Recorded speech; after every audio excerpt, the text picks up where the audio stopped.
ሰላም ጤና ይስጥልን ተመልካቾቻችን አድማጮቻችን ይህ የኢሳን መደበኛ የውይይት ፕሮግራም ነው። በዛሬው ፕሮግራም ተወያዮቹ አበበ ገራው ከኒውዚላንድ፣ መታሰቢያ ቀጸላ ከለንደን እና እኔ ደረጃ ሀብተወልድ መቲ አቤ እንኳን በሰላም መጣችሁ። ወደ መደበኛ የውይይት ፕሮግራማችን አሁን እናልፋለን። ውይይቱን ከመጀመራችን በፊት ግን ወቅታዊ መረጃዎችን ለአድማጮቻችን ማካፈል አለብን። በተለይ ሰሞኑን እየሆኑ ያሉትን አበይት ጉዳዮች ለአድማጮቻችን ለመግለጽ ያህል ተመልካቾቻችን ሰሞኑን በተመረቀው የአድዋ ሙዚየም ላይ ጠቅላይ ሚኒስትሩ አንድ ንግግር ተናግረው ነበረ። የምኒልክን ንግግር ከ100 ዓመት በኋላ በሆሎግራም እንደ አዲስ አሰማናችሁ በማለት ነበር የተናገሩት። ይሄ በጣም ትልቅ መርታ ነው ለኢትዮጵያ ቴክኖሎጂ ተብሎ ተገርሞ ነበረ። ነገር ግን በጣም በሚገርም ሁኔታ የአሶሲኤትድ ፕሬሱ ጋዜጠኛ ኤልያስ መሰረት እንደሰማችሁት ውሸት ነበር የተነገረው። በጠቅላይ ሚኒስትሩ የተነገረው በአደባባይ ውሸት ነው። ምኒልክን ሆኖ ከጀርባ ሆኖ የተወነው አርቲስት ተስፋዬ ገብረሃና ነው። አርቲስት ተስፋዬ ገብረሃና ነው። ይህንንም ከዛው ከአርቲስቱ አረጋግጫለሁ ማለት ነው የነገረን። አክቹአሊና ጥሩ ነው ሙዚየሙ መሰራቱ። ነገር ግን ያልደረስንበት ቴክኖሎጂ እንደተደረሰ ተደርጎ በአደባባይ እየተወራው ለምንድን ነው? ለምን ጠቅላይ ሚኒስትሩ ያናሉ ያልሆነውን ነገር የሚለው ብዙዎችን ሲያነጋግር የሰነበተ ጉዳይ ነው። ሌላው በትናንትናው ዕለት ሰምታችሁት ከሆነ የሶማሊያው ፕሬዝዳንት ወደ ኢትዮጵያ መጥተው ነበረ። የመጡበት ጉዳይ ለአፍሪካ ህብረት ስብሰባ ነው። በአፍሪካ ህብረት ላይ ኢትዮጵያ ከሶማሌላንድ ጋር ግዛቴ ናት ከምትላት ከሶማሌላንድ ጋር ያደረገችውን ህገወጥ ነው ያሉትን ስምምነት ለመቃወም ነበር የመጡት። ሆኖም ከሆቴል ጀምሮ ሐራስ ተደርጊያለሁ በኢትዮጵያ የደህንነት ኃይሎች የጸጥታ ኃይሎች የሚል ተደጋጋሚ ክስ አቅርበዋል። የሶማሊያው ፕሬዝዳንት በጣም የሚገርም ነገር ነበር የተፈጠረው። ምንድነው ይሆን ያለው ነገር? ምክንያቱም የሶማሊያ መንግስት መግለጫ እስከማውጣት ነው የደረሰው። ኢትዮጵያ የሚመጡትን መሪዎች በአግባቡ አላስተናገደችም፣ ሆቴል ድረስ ይሄን አድርገዋል ማለት የአፍሪካ መቀመጫ ቦታችንነትን ልናጠና ሁሉ ይችላል የሚል ብዙዎችን ስጋት ላይ ነበር የጣለው። በስተመጨረሻ የኢትዮጵያ መንግስት በማስታወቂያ ሚኒስትሩ በዶክተር ለገሰ ቱሉ አማካይነት ምላሽ ሰጥቷል። ይህ ነገር የተፈጠረው ለመሪዎቹ ጥበቃም የሚያዘጋጀው ሆቴልም የሚያዘጋጀው አስተናጋጁ የኢትዮጵያ መንግስት ነው። ነገር ግን የሶማሌው ፕሬዝዳንት በራሴ ደህንነቶች ነው መታጀብ ያሉብኝ በማለታቸው ነው የተፈጠረው። ሌላው ደግሞ የህብረቱ ስብሰባ ላይ መሳሪያ ይዤ አጃቢዎችን ይዤ ካልገባው በማለታቸው ነው የሚል ምላሽ ሰጥቷል። እውነታው የት ጋር እንደሆነ ገለልተኛ አካላት አላጣራውም። ነገር ግን የሶማሊያ ፕሬዝዳንት ይሄ ስህተት ነው ብለዋል። ስህተት ነው፣ በጣም ሐራስ ተደርጊያለሁ ብለዋል። እንግዲህ አጃቢ አልቀበልም ሊሉ ይችላሉ። ምክንያቱም ኢትዮጵያ መንግስት አብይና የሶማሊያ ፕሬዝዳንት ሐሰን ሼህ መሐመድ በጣም እየተጋጩ ነው በተደጋጋሚ። ስለዚህ ስጋትን ሊኖርባቸው ይችላል። ዞሮ ዞሮ ይህ ጉዳይ ብዙዎችን እያነጋገረ ያለ ጉዳይ መሆኑ ሁላችንም የምናውቀው ነው። ሌላው አሳሳቢው ነገር ተመልካቾቻችን ከወለጋ ከገጀራና ከሞት አብልጠው ከጥይት አብልጠው በአማራ ክልል የተለያዩ ተፈናቃይ ቦታ ላይ የተፈናቀሉ ወገኖቻችን ነበሩ። በግዳጅ ወደዛ ወደ ሞት ቀጠና ካልተመለሳችሁ በሚል እርዳታ ይደረግላችሁም ተብለው ባለፈው ሳምንት ሰልፍ እስከ መውጣት ደርሰው ነበረ። ከትናንት ጀምሮ እንደምንሰማው ከሆነ ግን እስካሁን ድረስ ከ28000 በላይ ተፈናቃዮች ከደብረ ብርሃን መጠለያ ተገደው ወደ ወለጋ ተወስደዋል። ትናንት ማታ በጨለማ ተወስደዋል።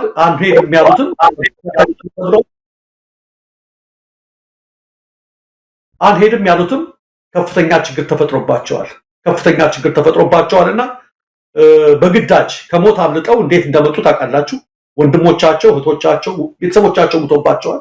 የተረፉትን አሁንም ምንም ነገር ሳይዘጋጅ እዛው ቦታ ወለጋ ወስደዋቸዋል። በዚህ ጉዳይ ላይ ምስለኔው አዲሱ ያረጋ ከበደ አስተዳደር ጉዳይ አስፈጻሚ ሆኑንም እየሰማን ነው። እጅግ በጣም የሚያሳዝን ነገር ነው የተፈጠረው። ሌላው ተመልካቾቻችን በፋኖችና በአገዛዙ ኃይሎች መካከል በብዙ ግንባሮች የሚደረገው ውጊያ እንደቀጠለ ነው። ዛሬ ትናንትናና ዛሬም በተለይ እረፍት ሲሆን ነው አብይ ብዙ ጊዜ ይሄን ነገር የሚያዘው ለምን እንደሆነ ይገርመኛል። ይዘናጋሉ በሚል ይመስለኛል። ቅዳሜና እሑድ ውጊያዎች ይበረታሉ ሄደዋል። የሆነ ሆኖ ዛሬ በሰማነው ዜና መሰረት የወንበርማ ወረዳ ዋና ከተማ ምዕራብ ጎጃም ሸንዲ በፋኖች ቁጥጥር ስር ገብታለች። በዛሬው ዕለት ከባድ ውጊያ ነበር የተደረገው። ሙሉ በሙሉ ተቆጣጥረውታል። አሁንም አለ ይባላል። ውጊያው አላቆም ተጨማሪ ኃይል በማስገባቱ የሚል ይሄ ብቻ አይደለም። የወረዳ አመራሮች ሁሉ በቁጥጥር ስር ውለዋል። በምዕራብ ጎጃም በተለያዩ ወረዳዎች በአሁኑ ሰዓትም ውጊያው እንደቀጠለ መሆኑን እየሰማን ነው ተመልካቾቻችን። ከዚህ ባሻገር ደግሞ እንግዲህ አነጋጋሪ ነገር የተናገሩት የትግራይ ሀገረ ስብከት ጳጳስ ተብለው የተሾሙት በቅርቡ አባ ሰረቀ ብርሃን የሚገርም ንግግር ተናግረዋል። ንግግሩ በቪዲዮ እየተሰራጨ ነው የሚገኘው። ምናልባትም የትግራይ አባቶች ወደ ቀልባቸው ተመልሰው ኢትዮጵያ ውስጥ ያለውን ፖለቲካ ችግር ከሌሎች አባቶቻቸው ጋር በመፍታት ሀገርን ወደ አንድ ያደርጋሉ የሚል ነበር ብዙዎቻችን ተስፋ። ነገር ግን እብደቱ የቀጠለ ይመስላል። አባ ሰረቀ ብርሃን የተናገሩት ነገር ቃል በቃል ምንም ሳልጨምር ሳልቀንስ የኢትዮጵያ ኦርቶዶክስ ተዋሕዶ ቤተክርስቲያን እንደ ኤርትራ ቤተ ክህነት ቤተክርስቲያን እውቅና ከሰጠችን በጉርብትና በወዳጅነት እንሰራለን። በጉርብትና ከማን ጋር? ከኢትዮጵያ ኦርቶዶክስ ተዋሕዶ ቤተክርስቲያን ጋር እንሰራለን። ከኤርትራ ጋር ግን ውህደት እንፈጽማለን። እንዴት ስትላቸው ጋዜጠኛው ኤርትራ ጋር አንድ ህዝብ ነን፣ የተዋሃድን አሉ። እንግዲህ ኢትዮጵያ ውስጥ አንድ ህዝብ ያልሆነ ማን እንደሆነ ሰለሞን ድሬሳ በአያቶቻችን ደጃፍ ማን እንዳለፈ እግዚአብሔር ይወቀውን ያለው። ሁለት ለሃይማኖት አባት ደግሞ ሁሉም አንድ ነው። ከነገድ ከቋንቋ አዋጅ ትሆናል አይደል የሚባለው። ዞሮ ዞሮ አነጋጋሪ ነገር ተናግረዋል። እርሱም እያነጋገረ ይገኛል። በእኔ በኩል ያሉት መረጃዎች እነዚህ ናቸው። አቤ መቲ እና በእርግጥ በእናንተም በኩል መረጃዎች ሊኖሩ ይችላሉ። ነገር ግን አጠቃላይ ወደ ዋናው ነጥቤ ለመግባት ያህል ይሄን ከተናገርን ዘንዳ እስኪ አቤ ወደ አንተ ልምጣና በተለይ በአሁኑ ሰዓት ላይ ትልቁና ዋናውና በመጨረሻ ማነሳው ነገር በፋኖዎች በኩል ያለው ትግል ትልቅ ተስፋ እየሰጠ ይገኛል። ለመላው ኢትዮጵያን በሀገር ውስጥም ላሉ በውጭ ላሉ ነፃነት ናፋቂዎች፣ ፍትህ ናፋቂዎች፣ ዲሞክራሲ ናፋቂዎች እያደረገ ባለበት ሰዓት ላይ አንዳንድ ነገሮች ይገኛሉ። መቼም በትግል ውስጥ እንኳን ፋኖን ያህል አደረጃጀት በኢራን ውስጥ አንዳንድ የውስጥ ችግሮች ሊኖሩ ይችላሉ። የውስጥም የውጭም ችግሮችና ሰሞኑን እነዚህንም ቅሬታዎች ገልጸው እስከ ማውጣት የደረሱ ፋኖች አሉ ወደ አደባባይ በመካከል ስላለው ችግርና ይህን ነገር ደግሞ ሌሎች ሊጠቀሙበት እየፈለጉ ያለው ነገር ይሆናልና አቤ የኢትዮጵያ ሕዝብ እያደረገው ካለው ትግል አኳያ እየጠበቀ ካለው ተስፋ አኳያ በፋኖች በኩል ያለው ነገር እንዴት ሆኖ መቀጠል አለበት? ችግር እንኳን ቢኖር በምን መልኩ ነው መፈታት ያለበት? ሕዝቡስ ምንድነው እየተመለከተ ያለው የሚለው እስኪ አቤ ካንተ ጀምር። አመሰግናለሁ ደረጀ። እንግዲህ እንዳልከው የአማራው ሕዝብ እያረገ ያለው ትግል ወሳኝ የሆነ ትግል ነው። ለአማራው ሕዝብ ብቻ ሳይሆን በአጠቃላይ ለኢትዮጵያ ሕዝብ። ምክንያቱም የኢትዮጵያ ሕዝብ በአሁኑ ጊዜ የተሻለ ስርዓት ሲጠብቅ እንደገና መልሶ ወደ ጨለማ የገባበት ሁኔታ እጅግ አስከፊ የሆነ በዘር ላይ የተመሰረተ ከፋፋይ ሕዝቡን ለመከራና ለፍዳ የዳረገ ለረሃብ፣ ለችግር፣ ለስደት እንዲሁም ደግሞ ለተለያዩ በርካታ ማህበራዊና ፖለቲካዊ ቀውሶች አገሪቷን መልሶ የዳረገ ችግር ነው በኢትዮጵያ ውስጥ ያለው። ይሄንን ችግር ለአንዴና ለመጨረሻ ጊዜ ሊፈታ የሚችለው በትግል እንደሆነ ሁሉም ገብቶታል። የፋኖ ደግሞ ንቅናቄ ህዝባዊ ንቅናቄ ነው። የአማራ ህዝብ ትግል ነው። በአጠቃላይ ይሄ ትግል ወደ ድል ሊበቃ የሚችለው ወደ ሙሉ ድል ሊያመራም ወደዛም መርታ ሊያሳይ የሚችለው አንድነቱን ሲያጠናክር ነው። በአሁኑ ጊዜ የፋኖ ትግል እጅግ አመርቂ በሆነ ሁኔታ የተካሄደ ቢሆንም ከውጭም ከውስጥም ብዙ ይሄንን ንቅናቄ ለመከፋፈል ጥረት የሚያደርጉ ኃይሎች ተግዳሮት እንደፈጠሩበት ግልጽ ነው። ትግሉ ላይ ጥላሸት ሊያጠሉ በሚችሉ ሁኔታ ከፍተኛ የሆነ የመከፋፈል ስራ እየተሰራ ነው። እርግጥ የፋኖ መሪዎች ግልጽ ያደረጉትም ነገር አለ። እነሱም በአንድነት ትግሉን አቀናጅተው መቀጠል እንደሚፈልጉ ነው ግልጽ የሆነው ነገር። ግን ደግሞ ይሄ በተለይ ከውጭ በዲያስፖራው በኩል አገር ቤት ደግሞ ያው እና አብይ አህመድ ይሄንን የፋኖን ንቅናቄና ትግል በሚፈልጉት መንገድ ለመቅጨት ስላልቻሉ ወደ መከፋፈል አቅጣጫ ነው የሄዱት። ይሄ የተለመደ ነው። ምክንያቱም ይሄ ንቅናቄ ግዙፍ ንቅናቄ ነው። ግዙፍ ንቅናቄም ስለሆነ እስካሁን ድረስ መጠነ ሰፊ የሆነ ወታደራዊ ጥቃት በስርዓቱ ቢሰነዘርም በየአቅጣጫው አልሆነም። ሰራዊቱ በገፍ ይማረካል፣ ለሞት ለቁስለት ይዳረጋል።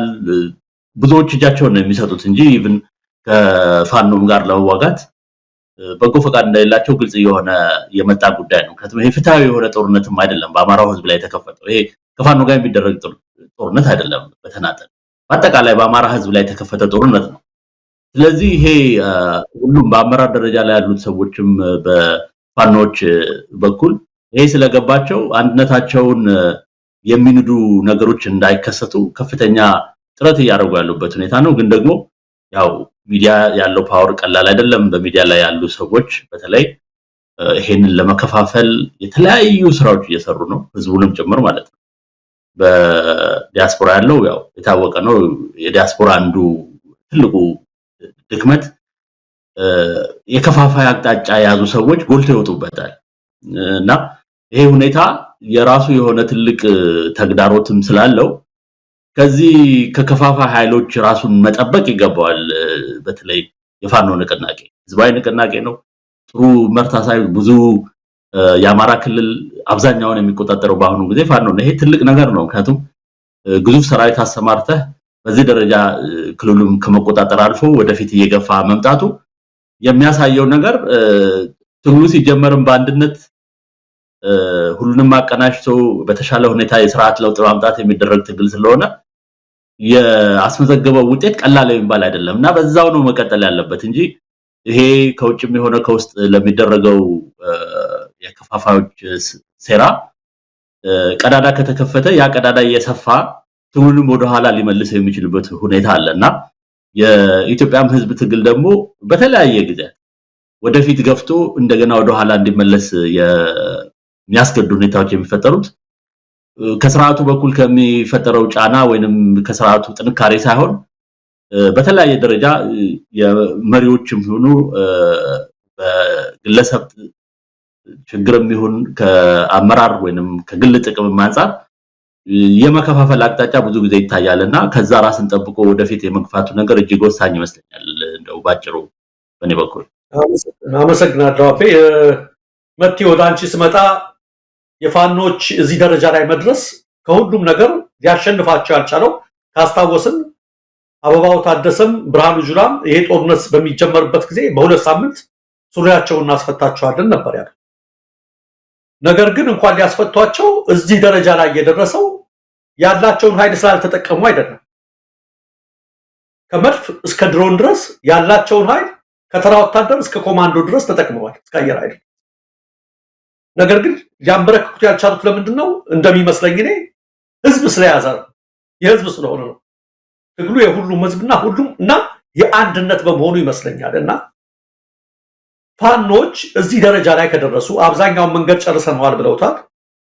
ብዙም መንገድ መተውት እዚህ ደረጃ ላይ በደረሱበት ሰዓት ላይ ከውጭም ከውስጥም ችግሮች ሊፈጠሩ ይችላሉ። አንዳንድ ጊዜና በተናጠል መሄድ ያዋጣል ወይ? ኃይላቸው አንድነታቸው አይደለም ወይ? እንደው አሁን ካሉት የፋኖ አደረጃጀት ውስጥ ለብቻ ሊሄድ ቢል የሆነው አካል የሆነ እንትን የሚፈጥረው ነገር ይኖራል ወይ? የሚመዘው ነገር የሚያጎላውስ ነገር ይኖራል ወይ? የሚፈጥረውስ ተጽዕኖ ይመጣል ወይ? ይህ በእንዲህ እንዳለ ደግሞ ከጀርባ ሆነው ይሄን አጋጣሚ ተጠቅመው አሁን አቤ እንዳለው ሊጎትቱ ምን ሊሉ የሚፈልጉ አካላት አሉ። እነሱንስ እንዴት ነው ዲፌንድ ማድረግ ያለባቸው? እንዴት ነው እነሱንስ መከላከል ያለባቸው ነፋስ እንዳይገባ የሚለው እስኪ በዚህ ላይ ያለሽ ምልከታ አመት። አመሰግናለሁ ደሬ። እኔ ኢን ጀነራል ተርምስ በጠቅላላው ነው አንድ ላይ ማየት መፈልገው። ያው ሁላችንም እንደምናውቀው አንድ ነገር ለመፈጸም የሚፈልግ አንድ ኃይል ተባብሮ የጠነከረ ወይም የተባበረ ክንዱን በአንድ ድምጽና በአንድ ኃይል ካላሳረፈ በትንሽ የሚሄድ ጉዞ ሁልጊዜ አደገኛ እንደሆነ ግልጽ ነው። ይሄ ሲምፕል ፋክት ነው። ከዚህም ጋር ተያይዞ የፋኖ ትግል አጀማመርንም በደንብ ማየት የሚያስፈልግ ይመስለኛል። ከዛም ውጪ የምናያቸው ሪያሊቲ አሉ። ለምሳሌ ኢትዮጵያ አይደለንም እኛ አንድ ጎጥ ብቻ ነን ብሎ ሲንቀሳቀስ የነበረው የተወሰነ የኦህዴድ አባል እንኳን ዛሬ ኢትዮጵያንን ሚልልክም የኛ ናቸው እኛን ለመላው ኢትዮጵያ ሕዝብ አንድነት ነው የምንታገለው ብሎ የመጡበት መንገድ ስታየው ምን ፈልገው ነው የምትለው። ዲፕ ዳውን አንዳንዶቹ እዛ ውስጥ ያሉት እናቃቸዋለን፣ በግልጽ ጸረ ኢትዮጵያዊ ሆኑ እንዳሉ እናቃለን። እንደው ተመልሷል ያልካቸውም ሰዎች ተመልሶ ወደዛው ጎሬ ውስጥ ሲገቡ አይታል። ነገር ግን ስትራቴጂ ነው፣ አካሄድ ነው። የኢትዮጵያን ሕዝብ ጠቅላላ አሳምነን የመንበረ መንግስቱን ተቆጣጥረን ለመግዛት ግዴታ የብዙ የኢትዮጵያ ሕዝብ አጋርነት ያስፈልገናል ሲሉ ይሄንን ብለዋል። ሌላውም አካል ደግሞ በምን መልኩ ነው መንቀሳቀስ ያለብኝ ብሎ ሲነሳ ህወሓት በጫካ ያንን ሁሉ ዓመት ከቆየ በኋላ መልሶ ኢህአዴግ ብሎ የመሰረተው ኢህአዴግ ብሎ ለሌላው ለደቡቡ፣ ለአማራው፣ ለኦሮሞ ምናምን ስልጣን ሊያካፍል እንዳልነበር ሁላችን ግልጽ ነን። ነገር ግን በኢትዮጵያ ላይ እንደ ኢትዮጵያ ሆኖ ነው ኢትዮጵያን ጠቅላላ መግዛት የሚችለው። ስለዚህ የማሰባሰብ ሂደቱን ጀመረ። ከዛ ውጪ በትንሽ እያለም እንደው በክልልም ደረጃ ብንወስድ አሁን የቲፒኤልኤፍን እንቅስቃሴ ስታየው በአንድነት በዛ አይነት መናበብ ምናምን ያን ያህል እዚህ ደብረ ሲና ላይ ለመድረስ የተቻለው አንደኛ መናበብ መቻቻል እና የጽኑ የሆነ የማጥፋትም ይሁን አገር የማውደምም ይሁን ራስንም ምንም ይሁን ጽኑ የሆነ ዓላማ አለ። በዛ ዓላማን ከፊት አድርገህ ስትመጣ በጎን የሚመጡትን ነገሮች የመመከት አቅም ይኖራል። የኛን አሁን የኢትዮጵያ ውስጥ ያሉት እንቅስቃሴ በብዛት ስትሄድ ሁል ጊዜ አምባገነኖች የውጪ ገዢዎች በምናምን ሲመጡ ብዙ ስለሆነን የተለያየ ትራይብ ስለሆነን የተለያየ ብሔር ብሔረሰቦች ስለሆነን ወይ ብሔራችንን ወይ ሃይማኖታችንን ጎጣት ይዘው የማከፋፈል አጀንዳ ነው ይዘው የሚመጡት። በዛ ደግሞ በየዋህነት እዛ ውስጥ ገብተህ የምትዋኝ ከሆነ በጣም አደገኛ ነው። ያም ሆኖ ግን አሁን ይሄ እንቅስቃሴ እንዳልኩ የቲፒኤልኤፍ እንቅስቃሴ የነበረው ቁጭ ብለው አቅደው ማኒፌስቶ ጽፈው እንዴት አድርገውችን ሀገር ወይ ለማፍረስ ወይም ለማስተዳደር የሄዱበት ነገር በጣም የተጠና የዝግጁነት ያለበት ስለሆነ በአንድነት በአንድ መዋቅር እንዲንቀሳቀሱ ሆኗል። ወደ አማራ ክልል ጋር ስንመጣ እስከምናውቀው ድረስ ሲጀመር በህወሓት ጊዜ መሳሪያውንም አዘግዝቆ ዝም ብሎ የራሱን ኑሮ እንዲኖር በምንም ነገር ላይ ቦታ እንዳይኖረው ተደረገ 27 ዓመት። ከዛ በኋላ የጦርነት ሲመጣ እንዴት እደፈራለሁ ብሎ ተነስቶ ያለውን ኃይል አሰባስበው የሚችለውን ተገዳደረ፣ ድንበር አስጠበቀ፣ ተመልሶ ወደ ቤቱ ገባ። ከገባ በኋላ በዛ ሂደት ላይ የታጠቀውን አንድ ላይ የተደራጀውን ወይም የተሰባሰበውን ወይም እንደገና የነቃውን ስነልቦና የፈራው መንግስት እንደገና መጥቶ ትጥቅህን አውልቅ፣ መሳሪያን ፍታ፣ ሱሪንም አውልቅ፣ እኔ ያልኩህን ነው የምታረገው ብሎ መጣበት። አይ በዚህ በኩል ህወሓት አለ። ይኸው እንግዲህ የተናገርነው ግልጽ ነው። ይኸው ህወሓት እንደገና ትንኮሳውን ጀምሯል። በፕሪቶሪያ የነበረው ስምምነት ላይ ህወሓት ትጥቁን ይፍታ የሚባል ነገር ሳይፈጸም እንዴት እኛ ነገ ትላንትና እዚህ ቤታችን ድረስ መጥቶ የደፈረንን ያወደምን ኃይል መሳሪያ ሳያወርድ እንዴት እኛ እናወርዳለን? ስለዚህ ይሄ ደግሞ አሳልፎ መስጠት ነው፣ ራሳችንን አናወርድም የሚል ጥያቄ ማስረዳትንም ጭምር። ከዛ ሰላማዊ ሰልፍ ተደረገ። አይቻልም ታወርዳለህ፣ ህወሓት አያውርድ መብቱ ነው፣ አንተ ግን ታወርዳታለህ በሚል በኃይል ሲገባበት በኃይልና በንዴት የወጣ ኃይል ነው። በኃይልና በንዴት ስትወጣ ልክ ከዚህ ቀደም እንዳልኩ እንደ ህወሓት ቁጭ ብሎ ተሰባስቦ አገር ልምራ እንደዚህ ሁኛለሁ አንድን ህዝብ ጠላት አድርጌ ወይም ኢትዮጵያ ላፍርሳል የሚኖር ህዝብ ነው ብድግ ብሎ በሚችለው ጎጥ ተሰባስቦ ማለት በየአካባቢው ተሰባስቦ ራሱን ዲፌንድ ለማድረግ የወጣ ኃይል ነው። ይሄ ሪያሊቲ ነው። ይሄንን ሪያሊቲ ነው አሁን ብዙዎቻችን የስ ወደ አንድነት መምጣት አለባቸው፣ አንድ ላይ መነጋገር አለባቸው ምናምን የምንለው፣ ግን ሁሉም በየአካባቢው የጎበዝ አለቃ ኑሮ ተሰባስቦ በቁጣ አካባቢውን ራሱን ለማዳን የወጣበት የትግል ሂደት ነው። ይሄ የትግል ሂደት ከብዙ አቅጣጫ ብዙ ሆኖ ስለተወጣበት በአንድ ጊዜ አንድ አቅጣጫ ይይዛል ማለት በጣም ከባድ ነው። ያንን አቅጣጫ ለማምጣት ስራ ይፈልጋል፣ የፖለቲካ ስራ ይፈልጋል፣ የሊደር ብቃት ይፈልጋል፣ የአካባቢ ንግግር ይፈልጋል። እንዳልኩ ባንዳዎች በውስጥ እንዲገቡበት ይደረጋል። ይሄን ነገር እንዳይመጣ መንገዶች ይቆረጣሉ፣ የስልክ ግንኙነት ይቋረጣል። በራሳቸውን ልብስ አልብሰው መከላከያውን የምናምኑን ልብስ በፋኖ ልብስ አልብሰው የሚያስገቡ አሉ። መረጃ እንዲረጭ ይደረጋል። በብዙ ዘርፍ ነው መንግስት ለሚፈልገው የከፋፍለ ግዛ ሂደት ብዙዎች አስተዋጽኦ እየከፈሉ ነው ያለው። ስለዚህ ቅድም ያልኩ በንዴት በኃይለኝነት ራሱን ለማዳን የመጣው ኃይል ያንን ነገር ብቻ ነው መሰረት አድርጎ መጀመሪያ ያወጣው። ከዚህ በኋላ ግን ነገሩ እያደገ ስለመጣ ወደ አንድነት ወደ ተሻለ ውጤት ሊያመጣበት የሚችለውን መንገድ እንዴት እንያዝ ሲል እንግዲህ መጠናከር ነው፣ እንግዲህ ኃይል ማሰባሰብ ነው። እንግዲህ ከሌላው ጋር በተባበለ አንዱ በዚህ ሲል ሌላኛው በዚህ ቁጭ ብሎ ተነጋግሮ በተባበረ ኃይል በጥሩ የሆነ አደረጃጀት ወደፊት የሚሄድበትን ሲስተም ስትራቴጂ ቢልድ ማድረግ አለበት። እሱ ቀላል ስላልሆነ ነው። እየሆነ ነው። አዎ እየሆነ ነው። እየሰማን ያለ ነው። እንደዛ ነው። እኛ እንግዲህ ወይም መረጃ በሚወጣው ወይም ሰዎች በሚነግሩን ነው እንጂ እኛ መሬት ላይ ያለውን ነገር ብዙ አናውቅም። እኔና አንተ በተለይ ደሬ አሁን ያለበት ሁኔታ አላውቅም። እኔ ግን የማውቀው የዛን ጊዜ በሰሜን ጦርነቱ ጊዜ የምናውቃቸው ፋኖች አሉ፣ በየአካባቢው ተሰማርተው ድንበር ላይ ወድቀው። በጣም የሚገርመው ነገር ያው ለመከላከያ ራሱ ፈንድሬዚንግ ይደረግለት ነበር አይደለ? እርዳታ ተብሎ በዚህ በፋኖ በሚሊሻው በልዩ ኃይሉ አካባቢ ብዙ ችግር ነበር። ልብስ እንኳን የማይቀይሩበት ጫማ በእግራቸው የሚሄዱበት ብርድ ላይ ተኝተው ለወራት የሚተኙበት ሁኔታ ላይ በደረሰን መሰረት በየአካባቢው ስለነበርን የምንችለውን እገዛ አድርገናል። ያ ነው እንግዲህ አሁን ሰራዊት ተጠናክሮ እዚህ የደረሰው። ስለዚህ አሁን ግን ያለው ማን ነው ምንድን ነው በምን መልኩ ነው የሚለውን ነገር እኔ በበኩሌ በቂ መረጃ የለኝም። እማስበው ግን እማቀው ግን አደረጃጀቱ አመጣጡ በዚህ ሁኔታ ሁሉም በየአቅጣጫው የተነሳበት ሁኔታ ስለነበረ በጣም ናቹራል ነገር ነው። ሁሉም የየራሱን እንቅስቃሴ እየሄደ ያለበት ሁኔታ ተፈጥሯዊ አጀማመሩ ስለሆነ ነው። ከዛ ውጭ ግን ይሄን ነገር ወደ አንድነት እናምጣ የሚለውን እንቅስቃሴ መጀመራቸውን በአደባባይ እየነገሩ ነው። ስለዚህ እዛ መድረስ አለበት።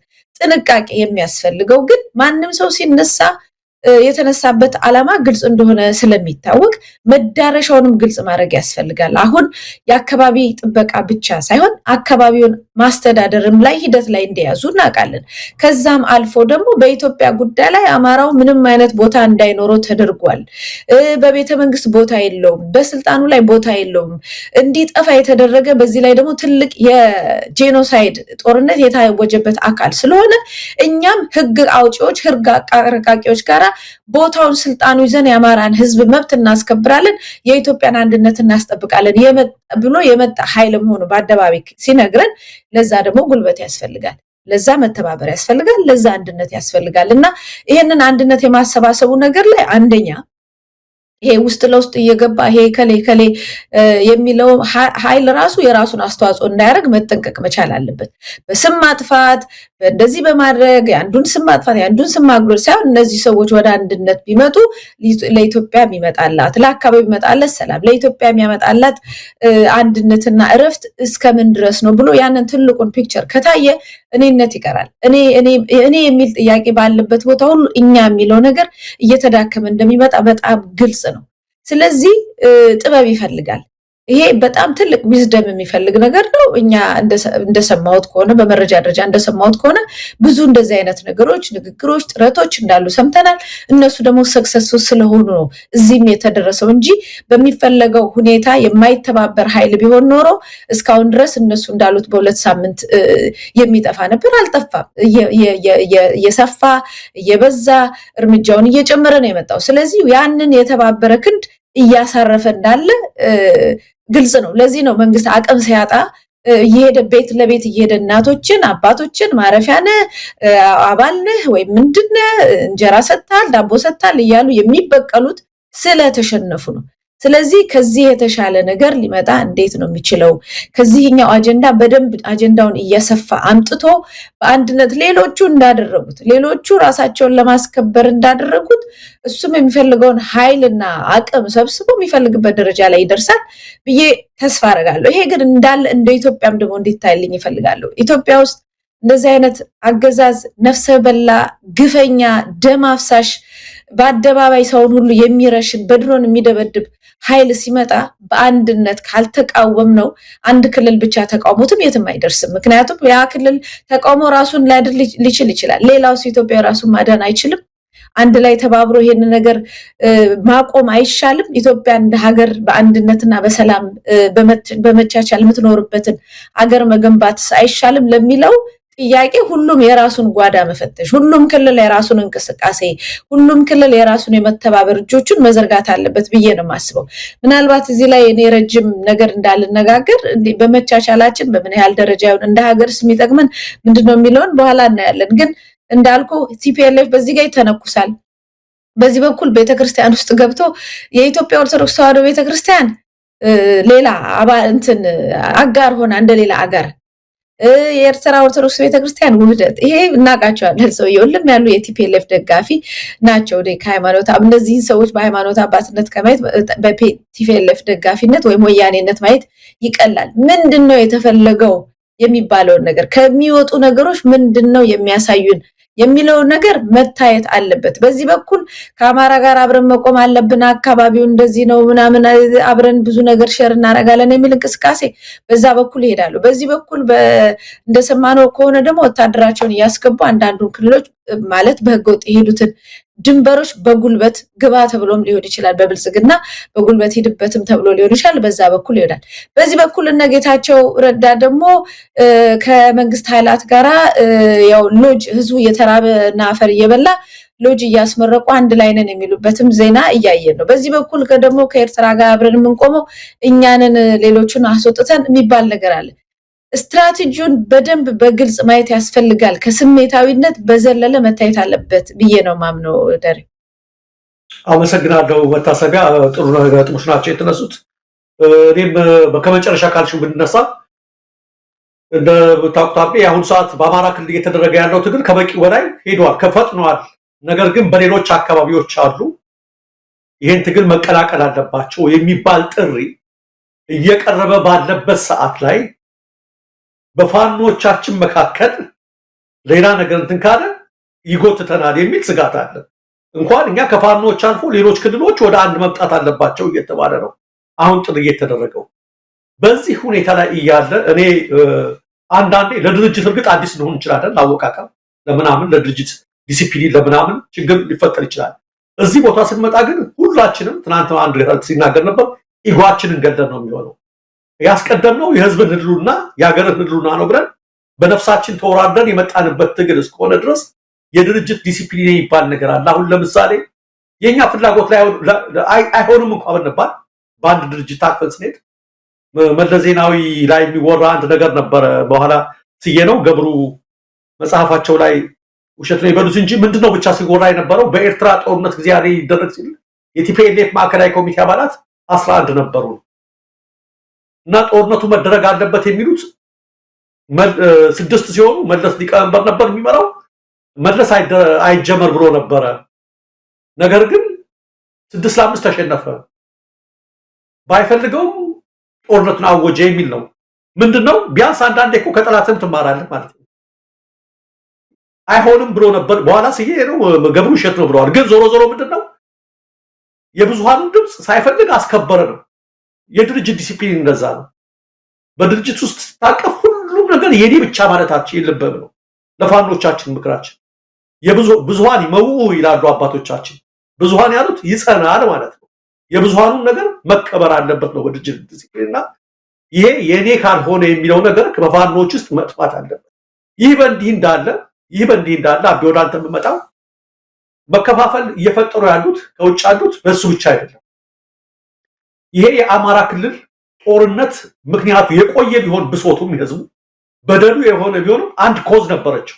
ድንገት ትጥቅ ፍቱ የምትል ምክንያቱም ይቺ ትጥቅ ፍቱ ደግሞ ለምንድነች አሁን መት ያነሳቻት ግዛት ለመስጠት ነው የሚል ስጋት አሳደረ። በስንት ትግል መስዋዕትነት ያገኘናቸውን ወልቃይትን ራያን ሊያሰጥብን ነው አስፈትቶ።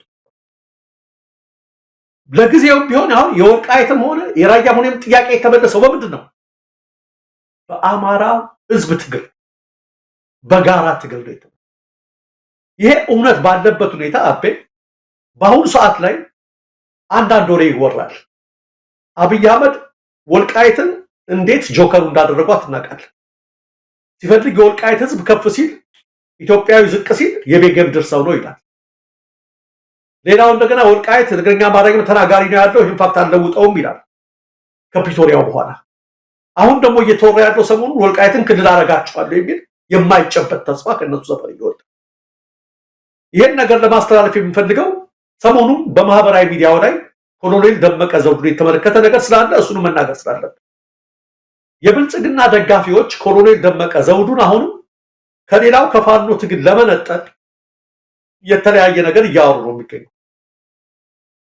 የወልቃይት ጥያቄ የተመለሰው በአብይ አህመድ ችሮታ አይደለም። እስካሁን የወልቃይት ጥያቄ የተመለሰው በቲፒኤልኤፍ ይሁንታ አይደለም።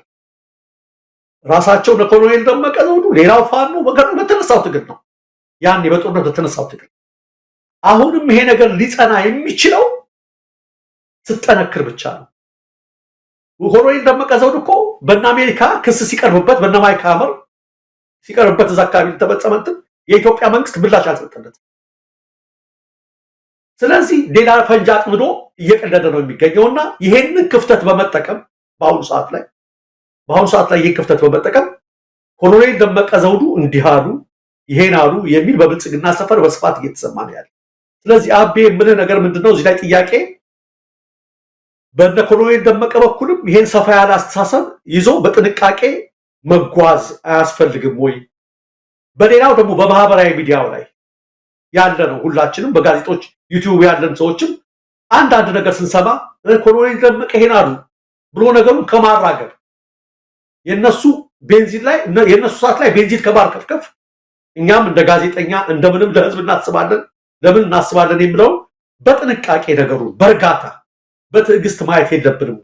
ምክንያቱም እየተፈጸመ ያለው ነገር ባገዛዙ አንድ ፋኖችን ስላልቻላቸው በጦርነት እርስ በርስ የማጋጨትና አሁን ደግሞ እነ ኮሎኔል ደመቀ ዘውዱ ላውን የመነጠል ስራ እንደዚህ ነው። በጦርነት አልቻሉም። ይሄ ነው ያዋጣናል ብለው ያሰቡትና በእኛም በኩል በሚዲያዎችን በኩል በእነ ኮሎኔል ደመቀ በኩልም ሊከተሉት የሚገባው ነገር ምንድነው የሚለውን ነገር እስኪ አንተ ብትገልጽልን ብዬ ነው። አመሰግናለሁ በድጋሚ ደሬ። እንግዲህ አጠቃላይ እንደው ነገሮችን ወደ ኋላ ዞረህ ብታይ የአማራ ህዝብ ትግል መሰረት ያለው ነው። ትልቅ መሰረት ያለው ነው።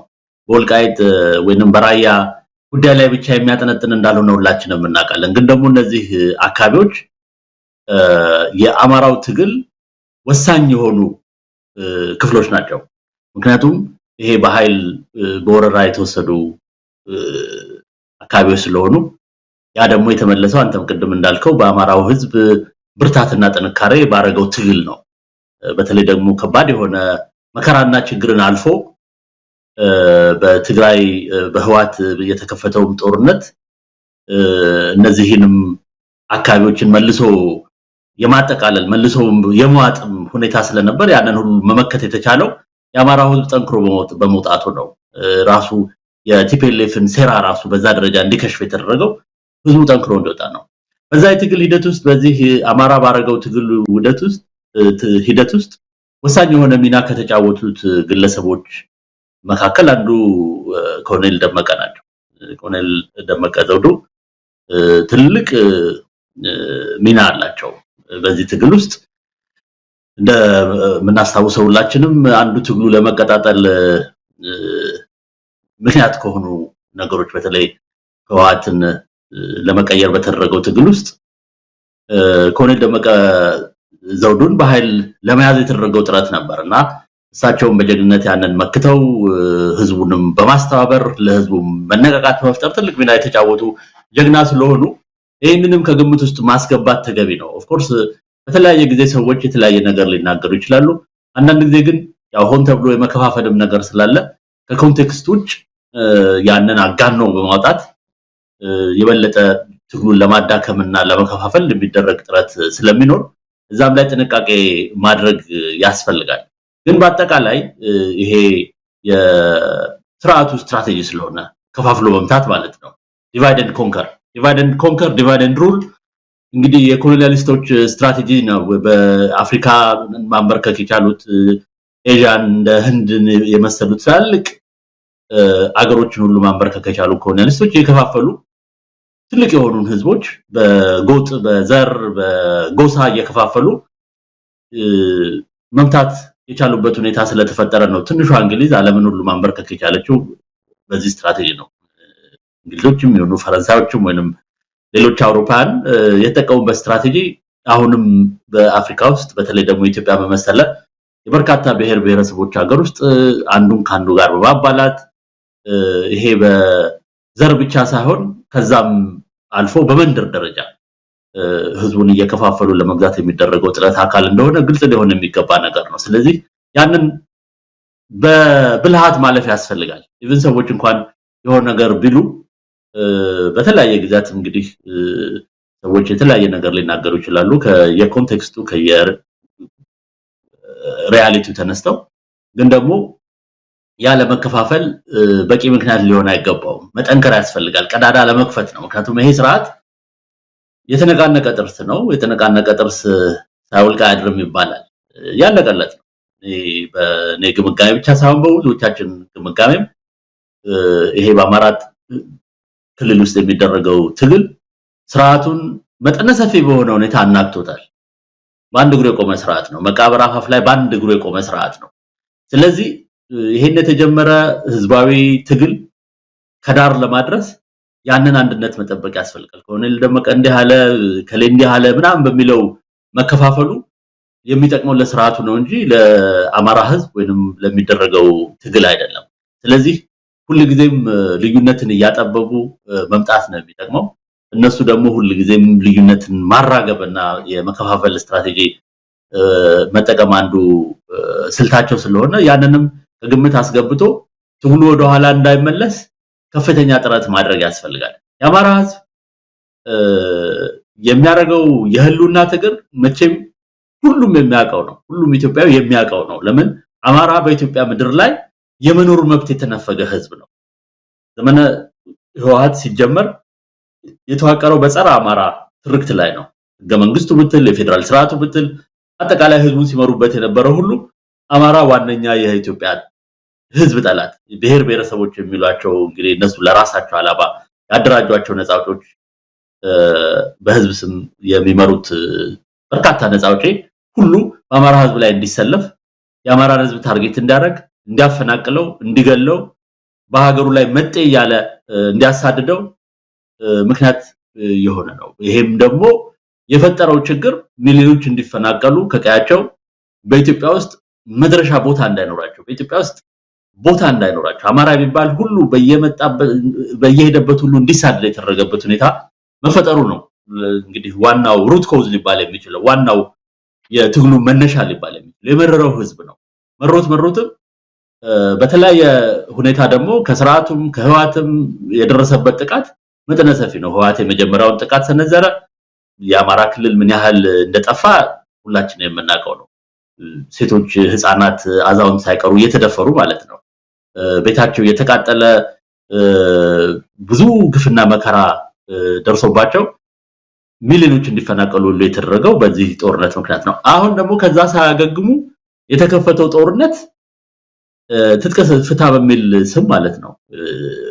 ይሄ እንደ ፕሪቴክስት ይጠቀሙት እንጂ ያው መልሶ አማራን ማንበርከክ ነው በአጠቃላይ ዋና ዓላማ የነበረው። እሱም ከሽፎ ዛሬ የአማራው ህዝብ ትግል እዚህ ደረጃ ላይ ደርሷል። ትልቁ ነገር ለድልም የሚበቃው ቅድም መታሰቢያው ማንስተዋለች ይሄ ትግል ከአማራው አልፎ መላውን የኢትዮጵያ ህዝብ ነፃ ማውጣት የሚችልበት ሁኔታ ሲፈጠር ነው እንጂ 4 ኪሎ መድረሱ በቂ አይደለም። 4 ኪሎ ደርሰህ ሌሎች ተነስተው ደግሞ ያንተን ትግል የሚቀለብሱበት ሁኔታ የሚፈጠር ከሆነ መልሶ እንደገና ወደ ኋላ ሊመለስ የሚችልበት ሁኔታ ይፈጠራል ማለት ነው። ያ ሁኔታ እንዳይፈጠር አጠቃላይ ኢትዮጵያ ተረጋግታ ሁሉም አማራውም ይሁን ሌላውም በሀገሩ ላይ በኩልነት በዜግነት ተከብሮ የሚኖርባትን ኢትዮጵያ ለመፍጠር ይሄ ትግል ዋና መነሻ ሊሆን የሚገባው ሁኔታ መፍጠር ነው ከአማራ አልፎ። ስለዚህ በነ ኮሎኔል ደመቀ ወይንም ደግሞ በሌሎቹ መሪዎች ዙሪያ የሚፈጠር መከፋፈል፣ ብጅታ፣ ክፍተት ምናምን ትግሉን ሊጎዳ የሚገባበት ሁኔታ እንዳይፈጠር በብልሃት አጠቃላይ የተጀመረው ትግል ወደ ድል እንዲያመራ ያንን ማስቀጠል ሁሉም በላይ ወሳኝ ነው ይመስለኝ። ሁሉም ኢትዮጵያዊ ድጋፉ እንዲሰጥ ያስፈልጋል አንድ ትግል እንጂ አንድ አካባቢ ትግል አንድ ህዝብ ትግል ብቻውን ከዳር ሊደርስ አይችልም። ምክንያቱም ኢትዮጵያ ግዙፍ የሆነች ሀገር ነች። በርካታ ብሔር ብሔረሰቦች አሏት። በተለይ ደግሞ አማራው ቅድም እንዳልኩት እንደ ጠላት የተፈረጀበት ሁኔታ ስላለ ያንን ለመቀልበስ የሚቻለው ከሌሎችም ህዝቡ ያው አጠቃላይ የኢትዮጵያ ህዝብ ሁሉም ጭቁን ነው። ጭቁኖች ሁሉ በህብረት ታግለው የስርዓት ለውጥ የስር ነቀል የስርዓት ለውጥ ማምጣት የሚችሉበት ሁኔታ ሲፈጠር ስለሆነ በዛ አቅጣጫ ለመሄድ ሁሉም የበኩሉን አስተዋጽኦ ማድረግ ይገባዋልና በእንደዚህ ከሌ እንዲህ አለ ከሌ ምናምን በሚለው ትግሉ እንዳይቀለበስ ከፍተኛ ጥንቃቄ ማድረግ ያስፈልጋል ብዬ አምናለሁ። አመሰግናለሁ አቤ። ጥሩ ነው። ጥሩ ነጥቦች ናቸው። በተለይ አንድ ስሙን የዘነጋሁት ጀርመናዊ በናይተር ጊዜ መጀመሪያ የሰራተኛ ማህበር አባላትን እንግደላሉ ወሰዱና እኔ የሰራተኛ ማህበር አባል ስላልነበርኩ ዝም አልኩ። ቀጥሎ መምህራን ማህበሮችን እንሰራቸው ብሉና ግዛቸው አሉ። እነሱም ሲወስዱ እኔ መምህር ስላልነበርኩኝ ዝም አልኩ። ቀጥሎ የሐኪሞችን ማህበር አደረጉ። ሁሉንም ወሰዷቸው። ሁሉም ከጨረሱ በኋላ ወደኔ መጡ። በጣም ያሳዝናል። የሚጮህልኝ አንድ ሰው እንኳን አልነበረም ማለት የተመታ ሰው እየመቸ ነው። እነሱ ሲወሰዱ አባለ መጮህ ነው። ይሄ ዲቫይድ ኤንድ ሩል የሚከተሉ ማኪያቬሊ አይነት የሚከተሉ አመራሮች የሚጠቀሙበት ዘዴ በተናጠል አንዱ ሲመጡ አንዱ ጋር እያደነቁ አንዱን እየወሰዱ ነው። ያን ሲጨርሱ ደግሞ ሌላው ጋር ያደርጋሉ። እንግዲህ በሀገራችን ተመልክተነዋል። የዛሬ 5 ዓመት ከኤርትራ ጋር የተፈጠረውን ፍቅር ሁላችንም ታይተን ለፕሬዚዳንት ኢሳያስ አፈወርቂ ቀለበት እስካላስገባው ድረስ ተብሎ የነበረውን ነገር 4 ዓመት በኋላ ደግሞ ወንድማማቾች ፓርክ ላይ ጌታቸው ረዳ ጋር እኔ እናንተን ፍቅር የሚለይ ሞት ነው ተብለው ሲሸላለሙ ተመልክተናቸዋል። ያን ብቻ እየተመለከትን ያለ ነው። ደመቀ መኮንን ምክትል ጠቅላይ ሚኒስትሩ ማለት ነው በስልጣን ላይ እንደነበሩና የነበሩን ተመልክታቸዋል። ደብረጽዮን ቤተ መንግስት የገቡት ደመቀ በተሰናበቱ ማግስት እንዲህ አይነት ነገር የሚደረጉ ናቸው። ስለዚህ ምን ለማለት ፈልጌ ነው፣ ለየብቻቸው ሆነው ሀያል የሚሆን ማንም የለም። የፋኖችም የነ ኮሎኔል ደመቀ የሁሉም ጥንካሬ በአንድ እናት መነሳታቸው። ዛሬ እነ ዘመነ ሲነኩ ደመቀ መኮንን ኮሎኔል ደመቀን ካላመመው፣ ኮሎኔል ደመቀ ሲነካ እነ ዘመነን ካላመማቸው፣ መከታው ሲነካል ምሬ ሲነካ ያኛውን ካላመማቸው እኛ ጋር አልደረሱም እያሉ ዝም የሚሉ ከሆነ ወይም የራሴን እዝ ብቻ ሊድ የሚል ከሆነ በፋኖች በኩል በሌሎችም በኩል በነ ኮሎኔል ደመቀ በኩል ይህንን ከፍተኛ ግምት ውስጥ ማስገባት አለባቸው። እንዲህ አይነት አገዛዝ ነጣጥሮ ነው የሚበላ። ስቆ ምን ብሎ አግባብቶ የውሸት ተስፋ ሰጥቶ በመጨረሻ ላይ ባዶ ነው የሚያስቀር። ስለዚህ ይህንን ምንጊዜም ግምት ውስጥ ማስገባት አለባቸው የሚለውን ለፋኖቻችን ለሌሎቻችን ትምህርት ሰጣል። ሌላው በሚዲያው ዓለም የተሰማሩ አውቀን ይሁን ሳናውቀው የምንሳሳት ለሀገር እንሰራለን ለህዝብ እንሰራለን ብለን ያገኘነውን ነገር ሁሉ ይዘን ከመሮጣችን በፊት የምናስተላልፈው ኢንፎርሜሽን ምን ኢምፓክት ይኖረዋል፣ ምን አፍራሽ ምን አይኖረዋል የሚለውን ነገር ብንመለከት መልካም ነው። ኮሎኔል ደመቀ እንዲህ ያለ ገገሬ እንዲህ ያለ ስንል ችግር እንዳይፈጠር ማለት ነውና በጥንቃቄ ማየት አለብን የሚለው አደርጋለሁ። በዚህ ላይ መተቀረሽ ታረጋለሽ። ግን ወደ ቀጣዩ ጥያቄ ስገባ ሰሞኑን መነጋገሪያ የሆነው ትናንትናም ዛሬም በተለይ መነጋገሪያ የሆነው ቅድም እንዳነሳነው የሶማሌው ፕሬዝዳንት ሁለት ነገር ፈጥሯል። ከኤርፖርት ጀምሮ ትንሽ ቁጣቸውን እየገለጹ ነው የገቡት ፕሬዝዳንት ሼህ መሐመድ። በእርግጥ ያወጡትን መግለጫ አይቼዋለሁ። የሶማሊያ ፕሬዝዳንት ጽሕፈት ቤት ያን ሁሉ አክት ያሳዩት ፕሬዝዳንቱ በአብይ አህመድ በጠቅላይ ሚኒስትር አብይ አህመድ በተፈጸመባቸው ክህደት ነው። ለኢትዮጵያ ሕዝብ ሪስፔክት አለን፣ ጉርብትናችን ይቀጥላል የሚል ስቴትሜንት አይቻለሁ። ግን ያሳዩት ነገር ኢቨን ብሔራዊ መዝሙር ሲዘመር ሁሉ የኢትዮጵያ ሳያልቅ እንትን የማድረግ ምናምን ነገር ታይቶባቸዋል። ያ አንዳንድን ይሄን አገዛዝ የሚታገሉትን ሳይቀር አብይን የሚታገሉትን ሳይቀር ለምን ይሄን አደረጉ ይሄ ቻይልድሽ ነው ምናምን ብለው በሶማሌው ፕሬዝዳንት እንደገና እየተቆጡ ነው ያሉት። ሌሎቹ ደግሞ እያዋረደን ያለው የሶማሊያው አይደለም ኢትዮጵያ በታሪኮ አድርጋ የማታውቀውን የጎረቤት ሀገር ድንበር ዘሎ ከሉዓላዊነት ሄዶ እኛ ሀገር ጋር አሁን ትግራይ ጋር አንድ መንግስት መጥቶ ልዋዋል ቢል የሚሰማን ያህል በደል ስለፈጸመችባቸው ያዋረደን ከኢትዮጵያ ኖርም ከኢትዮጵያ ትውፊት ከኢትዮጵያ ታሪክ ከመንግስታት ታሪክ አውጥቶ ሄዶ አገር የወረረው ክፋት እየሰራ ያለው መንግስት ነው። ስለዚህ በሶማሌው ፕሬዝዳንት መቀየም የለብንም የሚሉ ደግሞ አሉና ዋናው ያዋረደን አገዛዙ ነው የሚሉ አሉ። አንዳንዶች ደግሞ ምንስ ቢሆን እኛን አያከብሩም ወይ የሶማሌው ፕሬዝዳንት እያሉ ቁጣቸውን የሚገልጹ አሉ። እንዴት ተመለከትሽ ይሄን ነገር? መልካም ግን ቅድሙ ላይ ብዙ ሀሳብ ነበረኝ። እቺኛን አቆይልኝና ቅድሙ ላይ ነገር ከያዳኩት ለዚህ ነው የቀረሽ ነገር ተነጋገረው ላይ እሺ። በዚህ አጋጣሚ ተስፋዬ ገብረሃና ድምጽ የኢትዮጵያ ሕዝብ እኮ ያውቃል። እኔ አሁን ወዲያው እንደሰማሁት ተስፋዬ ገብረሃና እንደሆነ አውቃለሁ። ምንም ቢሉ ምንም በቃ ግልጽ ነው። ምንም ጥያቄ ማላቀረው እንዴ ተስፋዬ ነው እንዲያነበበው ምናምን ብዬ ነው ቁጭ ያልኩት። እንደውም በመንግስት በኩል የተደረገውን አልሰማሁም። ትዝ ይላችሁ እንደሆነ ኮቪድ ሲመጣ ኮቪድ መድኃኒት አግኝተናል ተብሎ ዜና ወጥቶ ነበር። ትዝ ይለኛል። ወጥቼ እንደው አገኙ ያለ ሰው እንደው መጀመሪያ እንደው ትንሽ ሚስጥር እንኳን ቢያደርገው ምን አለበት? በእርግጥ አላገኙትም። 2 3 4 ብዙ ደረጃዎች አሉት። ወዲያው ወጥተው እኛ ኢትዮጵያ ውስጥ ተገኘ ምናምን ብቻ አለ የሆነ ሩጫ የሆነ የህፃናት የሚመስል እንቅስቃሴ ስላለ እሱን የነሱን የውሸትና የምናምኑ ነገር እንተው። እኔ አሁን የኮሎኔል ደመቀን ኢንተርቪው አይቼዋለሁ። በጣም ዲስተርብ የሚያደርግ ነው፣ የሚያሳዝንም ነገር አለው። ምንድነው የተፈለገው የሚለው ጥያቄ አለ። ስለዚህ እናንተ ያላችሁትን መስማማበት ህዝቡ በዛም በዚህም የተለያየ ሐሳብ ሲመጣ ለመከፋፈል ለማጣጣል እርስ በርስ ለማባላት የሚመጣ አጀንዳ ሁሉ ይዞን አንዴ ወደ ቀኝ አንዴ ወደ ግራ ግር እያደረገ እንደ ንፋስ አይወሰደን ነው። ብዙ ሰዎች በትግሉ ላይ እንቅስቃሴ ያደረጉ ብዙ ሰዎች አሉ እና እነዛ ሰዎች ምናልባት ከፊት ወይ በሌላ ምክንያት የሆነ ነገር መተው አጌንስት ለትግሉ የሚመስል ካለ ከተናገሩ አንደኛ ምንድነው ለምንድነው ያደረጉት ቢለው መረዳት፣ ሁለተኛው ግን ወድቀው ከሆነ አብሮ መውደቅም አያስፈልግም። ያንን መውደቅ ጉዳይ ላይ መጮህ አያስፈልግም። ቶሎ ወደፊት መሄድ ነው። ሙቭ ኦን። ክላሪቲ ኦፍ ሞቲቭ በጣም ያስፈልጋል። የዓላማ ንጽህና ያስፈልጋል። ንጹህ ዓላማ ምንድነው? ከፊት ያለው የሚፈለገው ነገር ምንድነው? እኔ በግለሰቦች ላይ የሚንጠለጠል እጣ ፈንታ ሁሌ ያስፈራኛል። ሁሌ እንደው ጥሩ ሰው በሰጠን እንደው ጥሩ ሰው አዎ መሪ ያስፈልጋል፣ ግን ፕሪንሲፕል ያስፈልጋል። መሬት የረገጠ መርህ ግን ያስፈልጋል። ምናልባት የሚመራው ሰው እንኳን ሊጥለው ቢፈልግ ቢሸነፍ ቢወድቅ ምን ቢል አብረን ልንወድቅ ነው ወይ? በመርህ ብቻ ከሆነ ክሊር የሆነ ሞቲቭ ያስፈልጋል። ይሄ እንቅስቃሴ ለምንድን ነው የሚደረገው? እኔ ዘርን በዘር የመተካት ጎጥን በመተካት ምናምንም ዓላማ የለኝም። ነገር ግን ለተበደሉ ሰዎች ሁሉ ቆማለሁ። አሁን አማራ ክልል ከመጥፋት ራሴን ላድን ብሎ የሚንቀሳቀሰው የሚሞተው መከራ የሚከፍለውን አውቀዋለሁ፣ በደንብ ይገባኛል።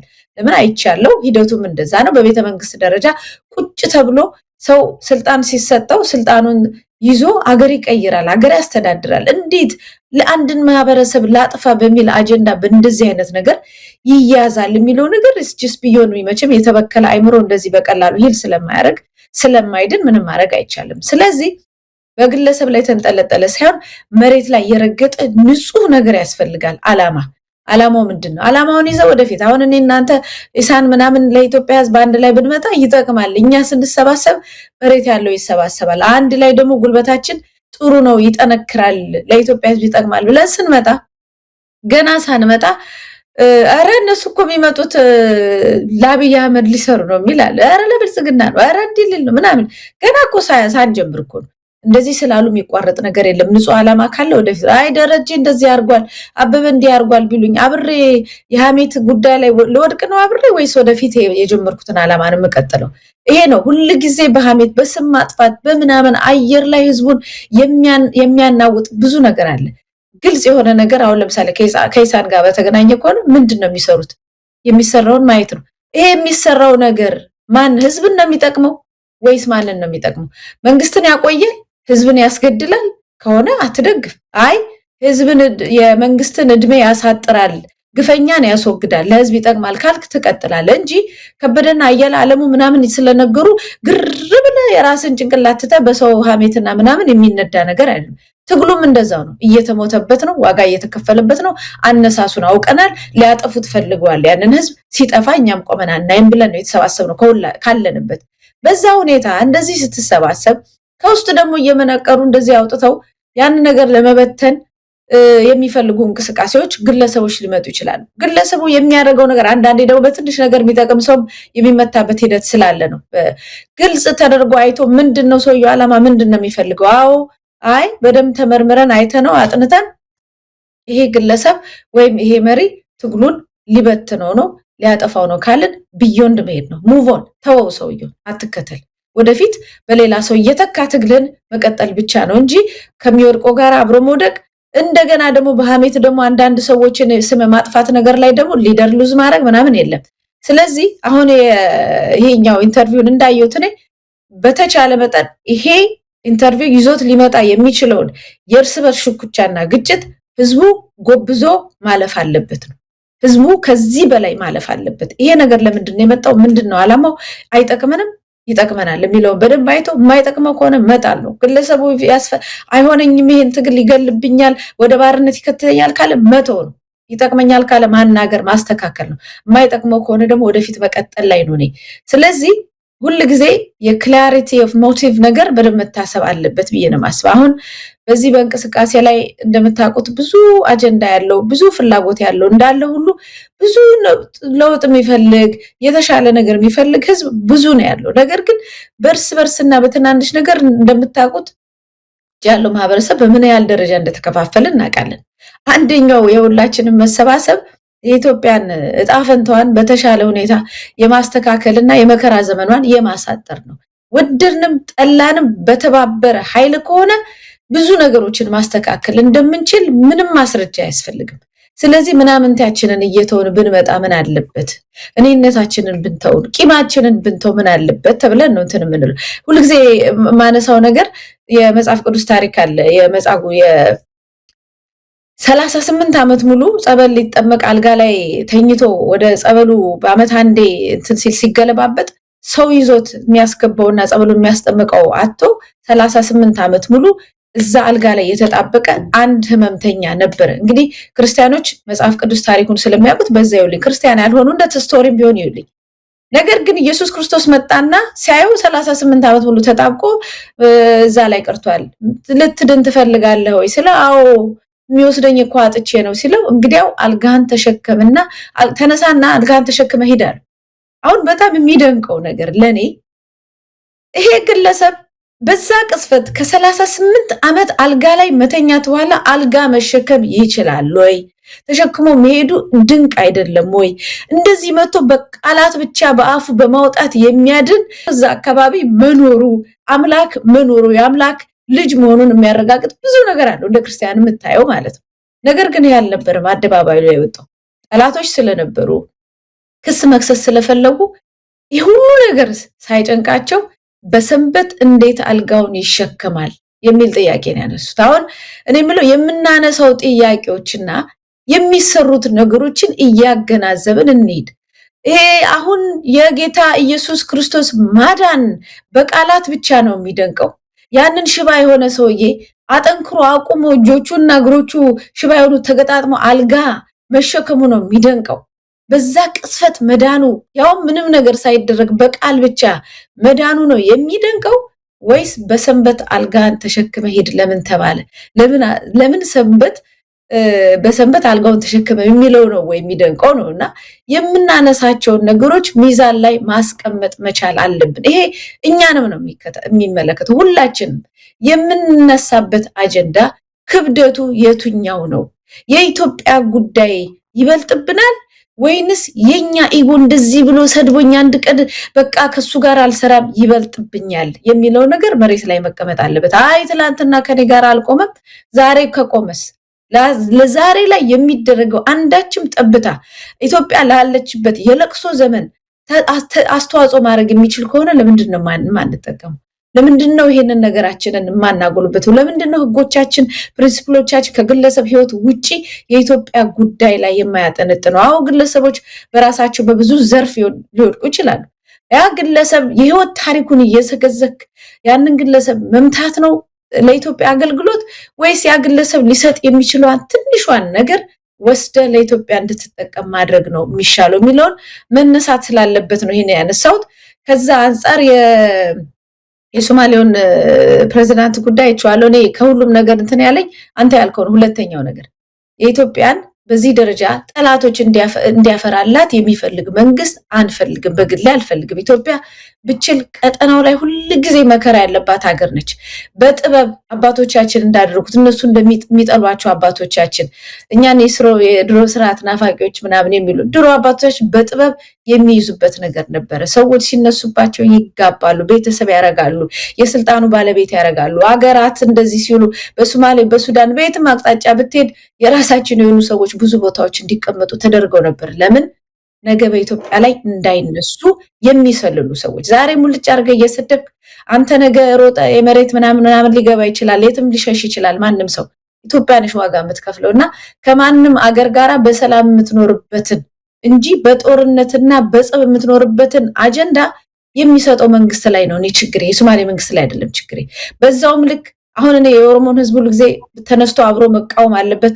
አው እየተቃወመ ነው፣ በደም መነሳት አለበት ምለው የኦሮሞ ህዝብ ይሄኛው ብልጽግና መንግስት በሚያረገው ነገር ከሌላው ማህበረሰብ ጋር አብሮ ወንድማማችነቱን እንዲሰለብ የሚያደርግ ነገር እየሰራ ስለሆነ ከዛም የተነሳ መጠንቀቅ አለበት የሚለው ተያያዥነት ነው። እዚህ ጋር በጎጥ እዛ ጋር በሀገር ደረጃ ጠላት የሚያፈራን ማንኛውም ኃይል ለማንም አይጠቅምም ባይ ነኝ። አመሰግናለሁ መቲ። ጥሩ ነጥብ ያነሳሽው። በተለይ ጥሩ እንኳን ሄድሽበት ነው ያልኩት። ይሄ ፐርሰናሊቲ ኢትዮጵያን የገደለን ሁላችንም አቤ እንደምታውቁት ኢትዮጵያን መቼም ግለሰብ ነው የነበረ መሪ እኮ እስካሁን ድረስ እንደምትለው ከድሮ ጀምሮ ብናየው ኢትዮጵያ ውስጥ ኃይለ ሥላሴ ከሄዱ ፀሐይ አትወጣም ይባል ነበር፣ አትጠልቅም። ሞቱ ግን ፀሐይ እየቀጠለች ውደቷል። መንግስቱ ኃይለማርያም ከሄደ አለቀላት ኢትዮጵያ፣ በቃ ሞተች ተባለ። መንግስቱ ሄደች፣ ኢትዮጵያን ብቻ እንደምትሆን ሆናለች። መለስ ሲሞቱም አለቀላት ተብሎ ነበረ። ለምንድን ነው ይሄ ሊሆን የቻለው? ያ ነበር። ከዛ ተምረናል ብለን ነበር አብይን ስንደግፈው ነበር።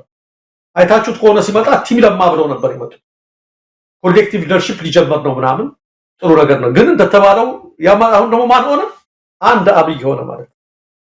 በእርግጠኝነት አሁን መጥታችሁ ሌላ ሁለተኛ እኛ አንድ ኮሎኔል ደመቀ፣ አንድ ዘመነ፣ አንድ እስክንድር፣ አንድ ምሬ ወዳጆ፣ አንድ መከታው፣ አንድ ምናምን አንፈልግ። ካሁን በኋላ መቼ ካሁን በኋላ ያለው ትግል መቲ እንዳለችው ግለሰብን የማንገስ ትግል አይደለም። ትግላችን መሆን ያለበት እኔ ሁሌ የምቀናው ሆላንድ ስኖር ኔዘርላንድ ስኖር በየ4 ዓመቱ ቀናለሁ።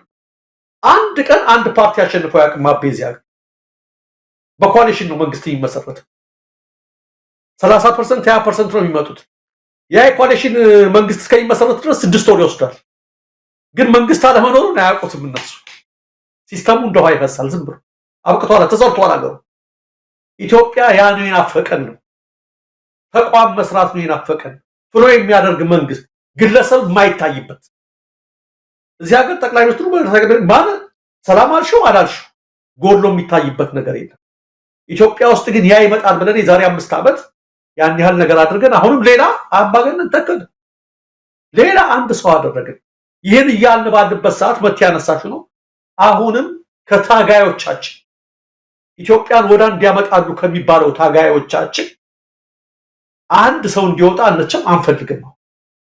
እንዲወጣ የምንፈልገው ምንድነው? የህዝብ ትግል እንዲያሸንፍ ብዙዎች እንዲወጡ ነው። በእርግጥ ስም ይጠቀሳል። ዜናው ስንሰራ ገደ ያደረጉት ኃይሎች አካላት ሊቀቀሱ ይችላሉ።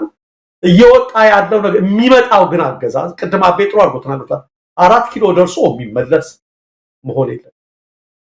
4 ኪሎ ከገባ የሚመጣው አገዛዝ ፍትሃዊት ዲሞክራሲያዊት ሁሉንም በእኩልነት የምታስተዳድር የኢትዮጵያን ስርዓት የሚዘረጋ የሚተክል መሆን አለበት። እዛ ቦታ ላይ የምንፈልገው አይደል ለሁሉም የኢትዮጵያ ህዝብ ከዚህ መሆን አለበት። ስለዚህ በዚህ ረገድ አቤ አንተም የቀረ ካለ በተለይ በመሳሳብ ካለ በፋኖች መካከል በአንዳንድ አካላት መካከልና ቅድም ባነሳሁት በሶማሊያው ፕሬዝዳንት ጉዳይ አቤ ያለህን አስተያየት እስኪ እንገልጽልን። አመሰግናለሁ ደሬ። እንግዲህ እንዳልከው ነው እኛ ሀገር ኢንስቲትዩሽን መገንባት ባለመቻሉ ምክንያት በየጊዜው የተደረጉ መራር ህዝባዊ ትግሎች እንዲቀለበሱ የተደረገበት ሁኔታ ነው ያለው። ከዘመነ 66 ጀምሮ ያለው ታሪካችን ያንን ነው። እንግዲህ ለመጀመሪያ ጊዜ በአፍሪካ ትልቁ ግሬት ሪቮሉሽንስ የሚባለው ስር ነቀል የሆነ የስርዓት ለውጥ ያመጣ አብዮት በኢትዮጵያ ነው የተካሄደው። የ66 አብዮት ቀላል የሚባል አይደለም። በጣም የሚጠና ትልቅ ከሚባሉ አብዮቶች አንዱ ነው የኢትዮጵያ አብዮት ተብሎ የሚጠራው የ66 አብዮት። ህዝባዊ ንቅናቄ ነው። እንግዲህ ህዝባዊ ንቅናቄ ሁሉን አቀፍ የሆነ መላው ኢትዮጵያ የተነሳበት የፊዶ ካፒታሊስት ስርዓት እንግዲህ በመሃል ነው የሆነ የተዳቀለ አይነት ስርዓት ነበር። በአንድ በኩል ንጉሳዊ አገዛዝ፣ በሌላ በኩል ካፒታሊስት የሚመስል እና ፊውዳላዊ ስርዓት የመሬት ስርቱም በጣም ብልሹ የሆነ ስርዓት ነው። እንግዲህ የኢትዮጵያ ህዝብ በጋራ የነቀለው ግን ነቅሎ ማንን ነው የተከለው? በምትኩ ደርግ ነው የጠለፈው። ደርግ ጠልፎ የኢትዮጵያ ህዝብ ምን ያህል መከራ እንደገጠመው በ17 ዓመት ሂደት ውስጥ ከዛም በላይ የተደረገው ጦርነት በኤርትራ በትግራይ ምን ያህል ጥፋት በኢትዮጵያ ላይ እንዳደረሰ ምን ያህሎች እንዳለቁበት የምናውቀው ሀቅ ነው። እንደገና ደግሞ ትግል አድርገን ደግሞ ወደ ስልጣን መጣን ያሉት ደግሞ መለስ ዜናዊ ደግሞ እንደዚሁ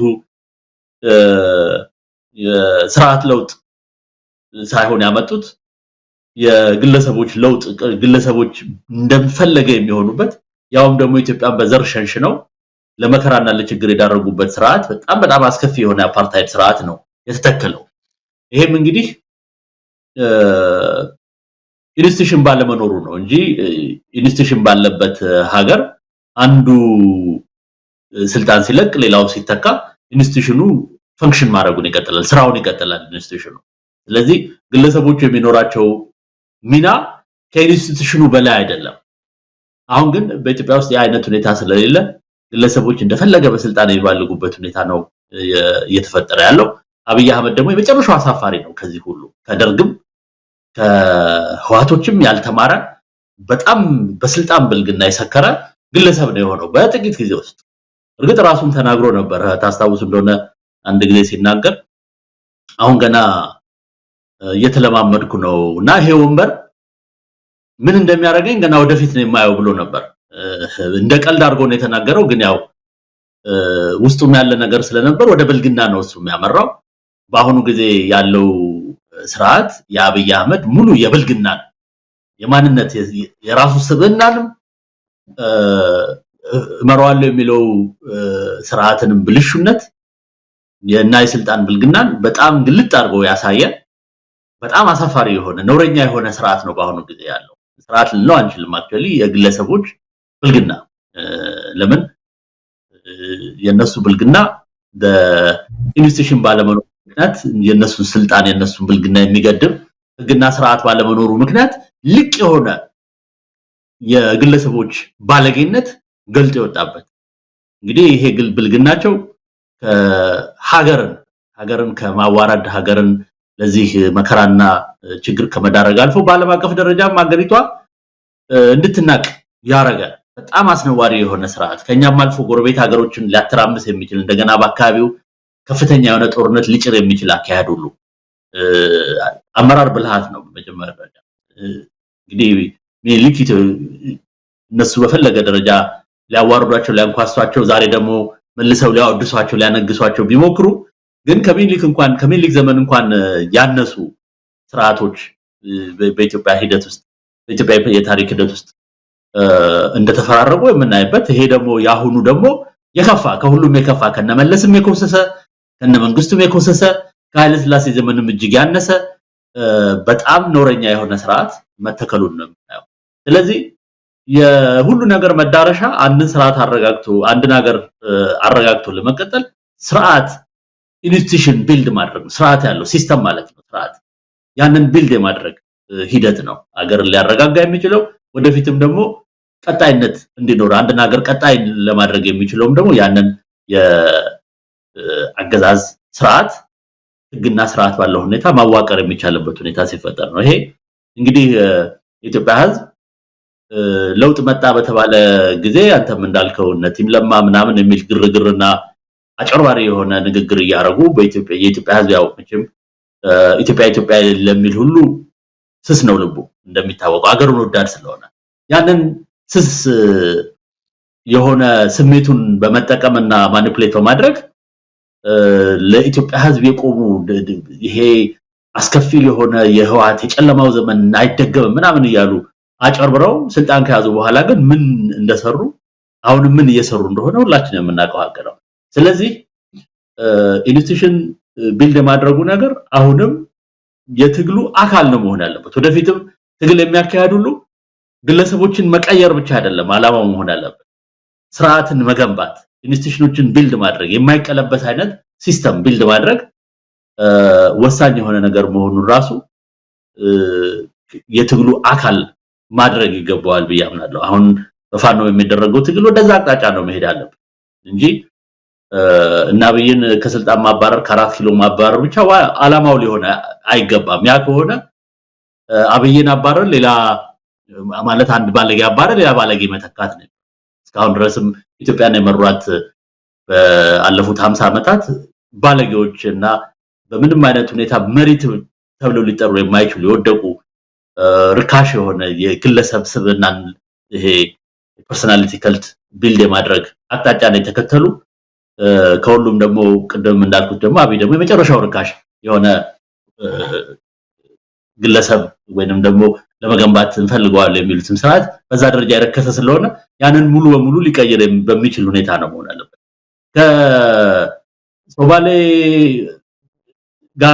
ከሶማሊያ ጋር ያለው ግንኙነት በዚህ ደረጃም እየሻከረ መምጣቱ ጉዳቱ ለሁለቱም ህዝቦች ነው እንደሚታወቀው። ምክንያቱም የአፍሪካ ቀንድ እጅግ ያልተረጋጋ በዓለማችን ላይ በጣም ያልተረጋጋ ክልል ቢኖር የአፍሪካ ቀንድ ብዙ መከራ ያለበት ክልል ነው። ብዙ አለመረጋጋት ያለበት ነው። የጦርነት አካባቢ ነው። የረሃብ የቸነፈር የሚታወቅ ነው። ከዛም በላይ ደግሞ አካባቢው ስትራቴጂክ የሆነ ጠቀሜታ ያለው ስለሆነ ሀያላን መንግስታት ሁሉ አሰብስበው ብዙ ማኒፑሌት የሚያደርጉት ክልል ነው። ስለዚህ ለዛ ሁሉ የበለጠ ቀዳዳ የሚከፍትና ወደ አለመረጋጋት የበለጠ እርስ በርስ ወደ መተላለቅ ወደ ጦርነት ወደ ረሃብ ወደ ቸነፈር መልሶ ሊከት የሚችል አይነት አቅጣጫ ስለሆነ አሁን አብይ አህመድም እየተከተለ ያለው አሳሳቢ ነው።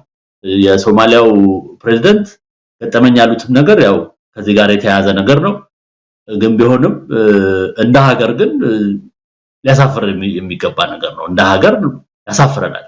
መሪዎች የሚሰሩት ነገር ሀገርን ያሳፍራል ወይ ሀገርን ደግሞ ያስከብራል። በአሁኑ ጊዜ የሚሰራው ነገር በሙሉ አሳፋሪ የሆነ ነገር ነውና ይሄንን በብልሃት ልንሻገረው እንደሚገባ አምናለሁ። የሚደረገውም ትግል ከዚህ ባሻገር ሲስተምና ኢንስቲትዩሽን ቢልድ ወደ ማድረጉ አቅጣጫ መሄድ ይገባዋል ብዬ አምናለሁ። ይሄ ደግሞ ሊሆን የሚገባው ሁሉም ትግል የሚያደርግ ሁሉም ያንን አላማ አድርጎ ሲይዘው ነው ያንን ሊያሳካው የሚችለውና ከዚህ በኋላ ተመልሶ የብልግና ስርዓት እንዳይመጣ ከባድ የሆነ ጥንቃቄ ማድረግ ያስፈልጋል ብዬ አምናለሁ። ቴንኪው አቤ፣ አመሰግናለሁ። በተለይ ጥሩ ነው፣ ጥሩ ነጥቦች ናቸው የተነሱት። የሶማሌው አሳዛኝ የሚሆነው እኮ ስምምነቱ በተተገበረ በአንድ ውስጥ የተገበረ የሚባልም ከተፈረመ ሁለተኛ ወር አሁን ሆነ። ይኸውስ 50 ሺህ ጫማ እኮ ተቀብሯል እኮ የሚያነሳውም የለም። ምንድነው ያተረፈው? በሶማሊያ ያሉ ኦሮሞ ወገኖቻችን ኢትዮጵያ እንዲገደሉ ነው። ሌላ እኮ ምንም አላመጡም እኮ። እንደው ረብሻ ትርምስ ፈጥረው ጭር ሲል አልወድም ናቸው። መቼም የወደብ ጉዳይ ያረዱትን አይነት ዲል ከሌላ ሀገር ማድረግ ሲችሉ እዚህ ሀገር ድረስ ሂደው እንደዛ ማድረጋቸው አንድ በሌሎች የጎረቤት ሀገር ዘንድ ኢትዮጵያ በስጋት እንድትታይ ማድረጋቸው ያሳዝናል። ኢትዮጵያ የሰው ሀገር ሉዓላዊነት ጣሰች የሚባል ነገር እጅግ በጣም ያሳዝናል። በጣም ደግሞ ያሳዝነኝ ለታይዋን መግለጫ የሰጡ መስጠታቸው ነው እንጂ ታይዋንን የግዛት ናት ብለው ቻይና ላወጣችው መግለጫ ለታይዋን ቻይናን ደግፋ ኢትዮጵያ መግለጫ ከሰጡ ሀገሮች የመጀመሪያው የሰው ሉዓላዊነት እዚህ ነውና አጠቃላይ የሚያደርገው ስራ ምንም የእብደት ስራ ነው እየተደረገ ያለው። ያ ነው የሚያሳዝነው። ይህን ካልን ዘንዳ ወደ እንትና እንመልከታቸው ባጭሩ። አባ ሰረቀ ብርሃንን ትልቅ ነገር ስለሆነ ማለት ነው። የአባ ሰረቀ ብርሃንን ጉዳይ መቲም ቅድም በትንሹ በጨረፍታ ነክተዋለች። አባ ሰረቀ ብርሃን ቀደም ሲል ወደ ኢትዮጵያ ለመምጣት ሞክረው ነበረ። ሲመሩ ተከልክለው ነበረ። የመጀመሪያው ሁላችሁም ታውቁታላችሁ። የተከለከሉት ኢትዮጵያን ኤልዛቤል ነው ያሏት። አያችሁ፣ አውስትራሊያ ነው ባሰራጩ ጽሁፍ ኤልዛቤል ማለት የአክዓብ ሚስት ነች። በመጽሐፍ ቅዱስ አክዓብን ያሳሳተች ዘማነች። መጽሐፍ ቅዱስ እስከ ዮሐንስ ራእይ ድረስ ያነሳታል። በኤልዛቤል መንፈስ ነው የሚለው። የኤልዛቤል መንፈስ ማለት የጋለሞታ መንፈስ ኤልዛቤል ናት ብለው ቃል በቃል ሊተረጉ ይላሉ። ጋለሞታ ናት አሉ። ማንን ነው የተናገሩት? አብይን አይደለም፣ ብልጽግናን አይደለም፣ አማራ ክልልን አይደለም፣ የሁላችንንም ሀገር የእርሳቸውን ጭምር ኢትዮጵያን ነው የዘለፉት። ይሄ በጣም በጣም የሚገርም ነገር ነው። በአገር ክህደት ሁሉ የሚያሰግ አንድ የሃይማኖት አባት ናቸውና የፈለገ ንዴትና ቁጥጥር ውስጥ የሚገቡ ኢትዮጵያ ጋለሞታ ናት የሚያስብል ነገር ያስደነግጣል። እኚህ ሰውዬ እንግዲህ ከፕሪቶሪያው በኋላ ያለውን ነገር እንድንመለከተው ብዬ ነው። በቅርቡ ምን ተደረጉ? እንዲገቡ ተደርገው የጵጵስና ሹመት ተሰጣቸው። መቼም የልቅ ስራ ነው የተካሄደው። የትግራይ ጳጳስ አድርገው ተሾማቸው። ይሁን ችግር የለም። ኃጢአትን የሚቆጥር የነሱን እግዚአብሔር ነው። እርሱ ራሳቸው ንስሐ ከገቡ የሚግቡ ምንም ችግር የለም በሚል ምንም ነገር አላለም። ይግድ የለም ይግቡ ይሳሳቱ። የኢትዮጵያ ኦርቶዶክስ ተዋሕዶ ቤተክርስቲያን ሁለተኛ ሰው አቡነ ጴጥሮስ የቅዱስ ሲኖዶሱ ጸሐፊ ሲወጡም ሲገቡም የነበረው ውክበት ሁላችሁ ተመልክታችሁ አነጻጽሯቸው። እነዚህ ሁለት ሰዎች ምንም ነገር ያላደረጉት አቡነ ጴጥሮስ ሲሄዱ መጽሐፎቻቸውን ታገተባቸው። ያ ብቻ አይደለም፣ ሲመጡ 10,000 ማይልስ ተጉዘው መጥተው ከሁሉም የሚያሳዝነኝ እኔ አቡነ ጴጥሮስ መመለሳቸው አይደለም። ከአሜሪካ ኢትዮጵያ ያለውን ርቀት ከኔ በላይ እናንተ አሜሪካ የምትኖሩት ታውቁታላችሁ። አቤ እነ በሳይ ሁላችሁም ታውቁታላችሁ። ከአሜሪካ ኢትዮጵያ ገብተው አንድ ቀን እንኳን ይረፉ ሳይባል በዛ እድሜያቸው በሌላ አውሮፕላን ተመልሰው ወደ ኒውዮርክ እንዲበሩ መደረጋቸው እንዴት አይነት ደፋር ነው አብይ ነው። ወገር ትንሽ እግዚአብሔርን መፍራት እንደው ከድካማቸው እንኳን አረፍ ይበሉ እስኪ እንዳያማቸው የሆነ ህመምስ ቢኖርባቸው እድሜያቸው ትልቅ ነው። ያን ያህል ማለት መልሰው ተላኩ። ያ በሆነበት ሁኔታ ላይ አባ ሰረቀ ብርሃን እንግዲህ ቅድም እንደነገርኳችሁ ቃል በቃል ያሉት ትግራይ ከኢትዮጵያ አካል በሆነችበት ሁኔታ የኢትዮጵያ ኦርቶዶክስ ተዋሕዶ ቤተክርስቲያን እንደ ኤርትራ ቤተክርስቲያን እውቅና ይስጠን፣ ከሰጠን ደግሞ አልኳን በጉርብትና እንኖራለን። ትግራይ ጎረቤት ነች እንደ ኢትዮጵያ። እነ ጌታቸው ረዳ እኮ በነጋ በጠባ አሁን እኮ በጀት እየጠየቁ ነው ያሉት። ዛሬ ቅድም እንዳልሽው ሎጂ ነው ምናምን ለሪዞርት እየጎበኙ ነው። እንደ ጎረቤት እንኖራለን አሉ ከፖለቲካው አስቀድመው። ከኤርትራ ጋር ግን አንድ ህዝብ ሆነን ውህደት ስለሆን እንዋሃዳለን አሉ። ቅድም ተናግሬዋለሁ። እንትን አይደለሁም የሚከተሉት መጽሐፍ በጉ ከነገድም ከቋንቋም ዋጀን ነው የሚለው። ቢያውቁት ኖሮ ማለት ነው። ከነገድም ከቋንቋም ዋጅተው አንድ በክርስቶስ አንድ ነን ነው የሚለው። የእንጦስን አስኬም አድርገው ምርኩስና ተመልኩሰው ጳጳስ ሆነው የዚህ አይነት ነገር ተናገሩ። ሰባት ነገር እግዚአብሔር ነፍሱ ትጸየፈዋለችልና ይዘርዝር ይዘርዝር። ሰባተኛው ምንድነው የሚለው? በወንድማማቾች መካከል ጸብን የሚዘራ እጅግ አደገኛ ነገር ነውና አሁንም አብይ አህመድ ወደ ስልጣን ሲመጡ የኢትዮጵያ ኦርቶዶክስ ተዋሕዶ ቤተክርስቲያን ወደ አንድ አመጣሁት ቢሉ አገር ውስጥ ከገባች በኋላ እየደረሰባት ያለውን መከራ ቤተክርስቲያን በየጊዜው እየተከታተል ነው። አሁንም ይሄ ነገር የነ ደብረ ጽዮን ቅጽያ ነው። የአባ ሰረቀ ብርሃን ንግግር እየተነጋገሩ ነውና ወዴት እየሄደ ነው? በቤተክርስቲያን ላይ ያለው ፈተና እየጨመረ እየመጣ ነውና እስኪ በዚህ ጉዳይ ላይ ያለውን ነገር አባቶችስ ምንድነው ማድረግ ያለባቸው? በተለይ የትግራይን ጉዳይ እያስታመሙት ነው። በኦሮሚያ ቤተክርስቲያን ላይ ጠንከር ያለ መግለጫ ወጥቶ የተወሰኑት በቁጥጥር ስር ውለው ነበር፣ ታስረው ነበረ። እዚህ ግን በትግራይ በኩል ላይ እንትን እያለ ስለመጣ በዚህ ጉዳይ ላይ ያለንን አስተያየት ከሰጣችሁ በኋላ የዕለቱን ውይይታችንን እናጠቃልላለን። መቴ ወዳንቺ ነው የምመጣው። መልካም። ወደዛ ከመሄዴ በፊት ቅድም በተናገርነው ላይ አዎ እኛ ግለሰቦችን ወደ ላይ ማምጣት ሳይሆን ተቋም ነው የምንፈልገው። ምክንያቱም ግለሰቦቹ ባይኖሩ እንኳን ተቋሙ እንዲቀጥል ነው የምንፈልገው። ትውልድ እንዲከተል ነው የምንፈልገው። ከስር ደግሞ ሌሎች እንዲወጡ ነው የምንፈልገው። በዛ የተነሳ ለትውልድ የሚተላለፍ እንጂ አንዱ ያመጣውን አንዱ አፍርሶት እንዲቀጥል አንፈልግም። ነገር ግን ግለሰቦች በዚህ ሂደት ላይ በዚህ አሁን በሚደረገው ትግል በዚህ ዘመን ጠቅላላ ነፍስ መግደል፣ ደም ማፍሰስ እንደ ማንኛውም ተራ ነገር አክሰፕትድ ሆኖ ተቀባይነት ኖሮት በሰላም ለምን እናንተ ትናገራላችሁ? መንግስትን እኮ ብሎ እኮ የሚናገረን እኮ ደም የሚያፈስሰውን መንግስት ልክ ነው እያለን ነው። ደም የሚያፈሰው ልክ ነው፣ ምንም አይደለም፣ ተራ ነገር ነው። እናንተ ግን ለምን ክፉ ተናገራችሁብኝ መንግስትን ብሎ እኮ በድፍረት ወጥቶ እኮ የምናገረውን እኛን የሚሰድበን ብዙ ነው ያለው። በዚህ ጊዜ ላይ ጫካ የገቡ ሰዎች የሚታገሉ ዋጋ የከፈሉ ሰዎች አይኖ ተቋም እንፈልጋለን። ግለሰቦችን እንትን ማለት ግለሰቦችን ማግነን አንፈልግም። እውቅናና ምስጋና ግን ሁልጊዜም ይገባቸዋል ብዬ ነው የማስበው። በዚህ ጊዜ ላይ አሁን ቅድም እንዳልከው ግለሰቦችን አይደለም ማንገስ የምንፈልገው ተብሏል። ግለሰቡ መሪ በሆነበት ሂደት ላይ ተቋም መገንባት ትግሉን ምኑን ህዝባዊ አድርጎ በትልቅ ደረጃ የሚለውጥ ለውጥ የሚያመጣ ለሌላው የሚተርፍ በማድረግ ደረጃ ከፍተኛ አስተዋጽኦ አለው። መሪ ሁልጊዜም ሲወጣ እንደዛ የሚያደርገው ነገር አለ። መሪንም መሪ የሚያደርገው ሌሎችንም ማሳተፉ ተቋም መገንባቱና ለትውልድ የሚተላለፍ ስርዓት መገንባቱ ነው። ከዛ አኳያ በግለሰብ ደረጃ መጥቶ ይህን የሚያደርግ ሰው ሁሉ እውቅና ሊሰጠው ይገባል። በዚህ ጊዜ እኔና እናንተ እንደዚህ ቁጭ ብለን እየተወያየን ብዙ በረሃ ላይ የሚወድቁትን ማለት ነው፣ ብርድ ላይ የተኙትን፣ ደማቸውን የሚያፈሱትን፣ በጫካ በምናምን የወደቁትን ትግል የሚያደርጉትን ሁሉ ያው ኢትዮጵያ እንደምታውቀው ጀግና ብዙ አታከብርም እናውቃለን። ጀግና ብለን ደግሞ ከአነሳን በኋላ ደግሞ ሰማይ እናደርስና ከሱ ውጭ ሌላው ጠቅላላ ገደል ይግባ የምንለው ነገር አለ።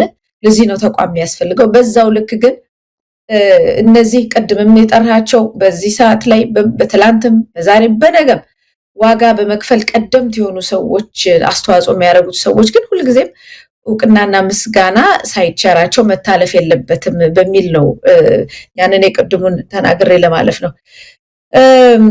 ሌላው በቤተክርስቲያን አሁን ቤተክርስቲያን ባይዘው የሃይማኖት ጉዳይ አሁን ከሃይማኖት ጉዳይነት በላይ ፖለቲካ ነው። ምንም ቦታ ላይ በሚዲያ በምናምን ወጥቶ የምታየው በአብዛኛው በተለይ በክልል ደረጃ ቀለም ይዞ ምናምን ወጥቶ ካየህ ሃይማኖት ሳይሆን ፖለቲካ እንደሆነ በደንብ ታያለ። ለዚህ ነው ሀገራትን አልፎ ሀገራትን ጥሎ ወንድምና እህቶቹን ጥሎ ንቆና ገፍቶ ሌላ ሀገራት እኛ አንዳንድ እንቅስቃሴዎች ስናደርገው ሻዕቢያ እየረዳቸው ነው ብለው የሚሰድቡን ሰዎች አሁን ዛሬ እነሱ ከቀደምት መጥተው ለራሳቸው ፖለቲካ ያንን ካርድ ሲስቡት ሲፈልጉት ሲያመጡት ክህደቱን በአደባባይ እውቅና ሲሰጡት ስታይ በጣም የሚገርም ነው። ስለዚህ እኔ እኛም ህዝብ ላይም ራሱ ነው በጣም ብዙ ችግርና መስተካከል ያለበት ነገር አለ ብዬ የማስበው።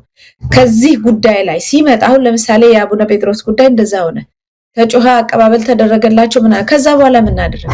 ዝም ነው አይደል? የኢትዮጵያ ኦርቶዶክስ ተዋሕዶ ቤተክርስቲያን ቅዱስ ሲኖዶሱ የሚያደርገውን እንቅስቃሴ አናውቅም። በተወሰነ ደረጃ የሆነ ነገሮች አሉ። ከዛ በኋላ ግን ዝም ሲል ዝም ነው። በቃ እነሱ የሚፈልጉትም እንደዚህ ነው አይደል? የሆነ ጊዜ ጮሆ ዝም ይላል፣ እኛ ከስር እንሰራለን ነው። ዛሬ ሲያፈርሱት አማርኛ ቋንቋ ከትምህርት ቤት እንዲወገድ ሲያደርጉት አንድ ሳምንት ጮህን ዝም ነው የምንለው። አንድ ወቅት ላይ 100 ምናምን ሰው በአንድ ሲረሽኑ አንድ ሳምንት ጮህን ነው ዝም የምንለው። ከዛ ወደ ቀደመ ኑሯችን እንመለሳለን። ያንን ጉዳይ ይዘን ደማችን እየተንተከተከ ይሄ ነገር ፍትህ እስኪያገኝ ብለን የምንቀጥልበት ወይም የስርዓት ለውጥ እስኪመጣ ድረስ የምንጸና ስንቶቻችንን የሚለውም ወደ ራሳችን መምጣት አለብን። እንዳልኩ ነው ዛሬ በአደባባይ እኛን የሚሰድቡ ሰዎች አሉ። አንዳንዶቹ ለምን ከኛ ጋር ተገዳደሩ የኛ ብቻ ይሁን መድረኩ የሚሉ ነው። ሌላው ግን እየገደለ ያለውን ስርዓት መግደሉን ኮምፕሮማይዝ አድርገው መግደሉን ልክ አድርገው እኛ ግን ለምን ትናገሩታላችሁ እየተባለን ነው። እኛ ቃላት ነው የምንናገረው፣ ግድያ አይደለም እየፈጸምን ያለው። በምን አይነት ሞራል ብንገነባ ነው አስከሬን በአደባባይ በአስፓልት ላይ ተደርድሮ በኢትዮጵያ በክርስትናውም በሙስሊሙም ስርዓት ተደርጎ ተጸልዮ የሚቀበርበት ባህል ባለበት ሀገር ውስጥ በአደባባይ እንደ ውሻ አይፈቀድም ውጪ ዝም ብሎ መጣል እንደ ምናምን ተጥሎ አስከሬን ሲበሰብስ እየታየ ያንን የመቻል ያንን ልክ ነው የማለት ሞራል ኖሯቸው እኛን መንግስት ትናገራላችሁ ሀገር ልታፈርሱ ነው የሚሉን ሰዎች አሉ። ይሄ ሞራል ከየት የመጣ ነው? ከየት የተገነባ ነው? በዚህ ሂደት ላይ ሰዎች ትንሽ ነገር አድርገው በስማቸውን በማብጠልጠል እነሱን እንግደል እንጂ ኢትዮጵያ የራሷ ጉዳይ ብለው በግለሰብ ላይ ጥላቻ ተነስተው የኢትዮጵያን ጉዳይ አፈር የሚያስገቡት ታች የሚያስገቡት ሰዎችም አሉ። ስለዚህ ወደ ራሳችንን መመለስ ያለብን ይመስለኛል። ተቋም መገንባት፣ ግለሰብ ዋጋ የሚከፍሉ ሰዎችን እውቅና መስጠት፣ በዛው ልክ ግን መሬት የረገጠ ማንነት ግን ያስፈልጋል ባይ ነኝ። መሬት የረገጠ ማንነት የማይሸረሸር መርሃችን። እኔ አሁን ለምሳሌ ብዙ ሰዎች ኦመቲ ስለ አማራ እየጮች ነው ጎጥ ውስጥ ገባች ምናምን፣ መርህ ነው። መርሄ ማንንም ኢትዮጵያዊ በደል ቢደርስበት ልቆምለት ነው። ለአማራ ሲሆን እናንተ ጠላት ስለሆነ ዝም ማለት ነበረብኝ ነው ሁሉ ጥያቄው። መርህ ነው፣ መርህ ነው። አሁንም ኢትዮጵያ ውስጥ በደል ለሚደርስበት ሁሉ እኩል እንጮሃለን። እናንተ እየቆያችሁ እየፈለጋችሁ ስልጣን ካልነካ ገንዘባችሁን ካልነካ ኮንፈርታችሁን ምቾታችሁን ካልነካ ምጥሉት ብሔር ሲሞት ግን የማይሰማችሁ አይነት ከኮንፈርታችሁ ከገንዘባችሁ ከምናችሁ ከጥላችሁ ጋር የተወሳሰበው እናንተ ሰው ሁኑ። ሌሎቻችን ግን እንደ መርህ ኢትዮጵያ ላይ በመርህ ደረጃ የሰው ልጅ እኩል ነው፣ የሚሞተው ሁሉ እኩል ሊለቀስለትና ሊጮህለት ይገባል የሚለውን በአንድነት ልንስማማበት አልቻልንም። እሱ ላይ መሰራት አለበት ብዬ ነው ማጠናቀቀው። ደረጃ አመሰግናለሁ መቲ፣ ጥሩ ፖይንት ነው። አቤ እስኪ አሳርግልን። እንግዲህ በዚህ በኢትዮጵያ ተዋሕዶ ቤተክርስቲያን ላይ እየደረሰ ያለው ግፍና መከራ ያው አጠቃላይ በኢትዮጵያ ሕዝብ ላይ ከሚደርሰው ግፍና መከራ ጋር ተያያዥ የሆነ ነው። ቅድም ኢንስቲትዩሽን ብለናል። እንደ ኢትዮጵያ ተዋሕዶ ቤተክርስቲያን ኢንስቲትዩሽን ቢልድ ያደረገ የለም በኢትዮጵያ ታሪክ። ኦፍ ኮርስ የሙስሊሙ ህብረተሰብ እንደዚሁ ጠንካራ የሆነ የእምነት ተቋማት አሉት። የኢትዮጵያ ኦርቶዶክስ ቤተክርስቲያንም እንደዚሁ የረጅም ዓመት የሺህ ዓመት ታሪክ ተሻጋሪ የሆነ ኢንስቲትዩሽን ጭምር መሆን ስለቻለ ነው። ዝም ብሎ እምነትና ሃይማኖት ብቻ አይደለም። ኢንስቲትዩሽን ራሱ አደረጃጀቱ የጥንት አባቶቻችን እንኳን የተሻለ ነገር ፈጥረው ይሄ ቤተክርስቲያን ታሪክ ተሻጋሪ ሆኖ የቀጠለ መሆን የቻለው በዚህ ምክንያት ነው እና ይሄ የአብይ አህመድ ስርዓት የቤተክርስቲያኒቷ ጥንካሬ ስለገባው ነው ለሺህ ዓመታት የዘለቀች ጠንካራ የሆነ ለኢትዮጵያ ኢቭን አንድነት ለኢትዮጵያ ታሪክም ያላትን አስተዋጽኦ ሁሉ ስለሚያውቁ እና ደግሞ እነሱ አላማቸው ደግሞ ህዝብን ከፋፍሎ መግዛት ስለሆነና የኢትዮጵያ ኦርቶዶክስ ተዋሕዶ ቤተክርስቲያን ደግሞ ዩኒፋይንግ ፎርስ ህዝብን አንድ አድርጎ ለረጅም ጊዜ ነው ከዘር ከምን በላይ ተሻጋሪ በሆነ መልኩ ኢትዮጵያን ለማስቀጠል ከቻሉ ተቋማት አንዱ ስለሆነ የሁሉ መከራ እየደረሰባት ነው። እነዚህ ቅድም የጠቀስካቸው የህዋት ጳጳስ የታወቁ ናቸው። ህዋት እንግዲህ አንዱ አጀንዳው የነበረው የኢትዮጵያ ኦርቶዶክስ ተዋሕዶ ቤተክርስቲያንን ማዳከም ጭምር ነበር። ገዳማት ሁሉ የራሳቸውን ሰዎች እየላኩ አቦይ ስብሐት ምን ያህል ቤተክርስቲያኒቷ ላይ የመከፋፈል እርስ በርስ የማናቆር የማባላት ስራ ሁሉ ሲሰሩ እንደነበር ከራሳቸው አንደበት ሁሉ ሰምተናል። እና አሁንም በቤተክርስቲያኒቷም ላይ እየደረሰ ያለው ግፍና መከራ ተያያዥ የሆነ ነገር ነው። እነዚህኞቹ መቀጠላቸው ነው የህዋትን ስትራቴጂ። ለምን እቺ ቤተክርስቲያን በጣም ጠንካራ የሆነ ተቋም ያላት ህግና ስርዓት ያላት በመተካካት የሚያምኑ አባቶች የገነቧት ቤተክርስቲያን ነች። ስለዚህ ምን አልፈረሰችው ጠንካራ የሆነ ተቋም ማለት ይሄ ነው። ትውልድን ተሻጋሪ የሆነ ማለት ነው። በአሁኑ ጊዜ በአጠቃላይ እቺን ቤተክርስቲያን ለመናድ ምዕመኑንም ለማሸማቀቅ መሪዎቹንም አቡነ ጴጥሮስን ጨምሮ ብዙ ዛቻና መከራ ሲደርስባቸው ነበር። አሁን ደግሞ ከሀገር መግባት ሁሉ ተከልክለው እኚህ ደግሞ ኢትዮጵያን ጋለሞታ ያሉ ሰው አሁን ደግሞ ሌላ ከፋፋይ አጀንዳ ይዘው መምጣታቸው የሚያስገርም ነገር አይደለም። ይሄ ከበስተጀርባው ስርዓቱም ያለበት ነገር ነው ማለት ነው። ኢንዶርስ ባይደረግ ዝም ብሎ አሁን ተመልሰው ገብተው እንደዚህ አይነት ፕሮፓጋንዳ ሊረጩ የሚችሉበት ሁኔታ የለም። የትግራይ ኦርቶዶክስ ቤተክርስቲያን የኢትዮጵያ አካል የሆነች ከጥንት ጀምሮ እምብርትም የነበረ ነው። የአክሱም ጽዮን እንግዲህ ምን ያህል ረጅም ታሪክ እንዳላት ሁሉም ኢትዮጵያዊ የሚያውቀው ሀቅ ነው።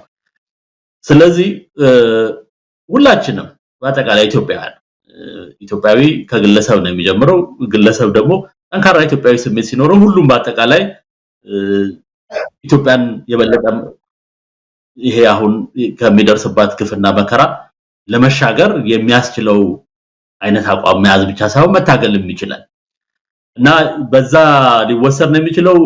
እንደው ለማጠቃለል ቅድም መታሰቢያም ስላነሳቸው ይሄ አሁን በእኛ ላይ ራሱ ያለው ፕሮፓጋንዳ ኢትዮጵያዊ ብለህ ስትነሳ ሁሉ ጊዜ የሚደርስብህ የፕሮፓጋንዳ ዘመቻ ቀላል አይደለም። ምክንያቱም እኛ የምናምነው በአጠቃላይ የኢትዮጵያ ሕዝብ በእኩልነት በጋራ የሚኖርባት ኢትዮጵያ ማየት ነው። ይሄ ነው ራዕያችን፣ ሲምፕል የሆነ ራዕይ ማለት ነው። ከዛ ባሻገር ኦፍ ኮርስ የራሳችን የሆኑ አላማዎች አሉና አንዱ ትልቁ አላማ ደግሞ የሚደረገውን ትግል በየአቅጣጫው የፋኖንም ቢሆን ሌሎችም የሚያደርጉትን ፍትሃዊ የሆነ ትግል ማለት ነው። ትግል ሁሉ ልትደግፍ አትችልም።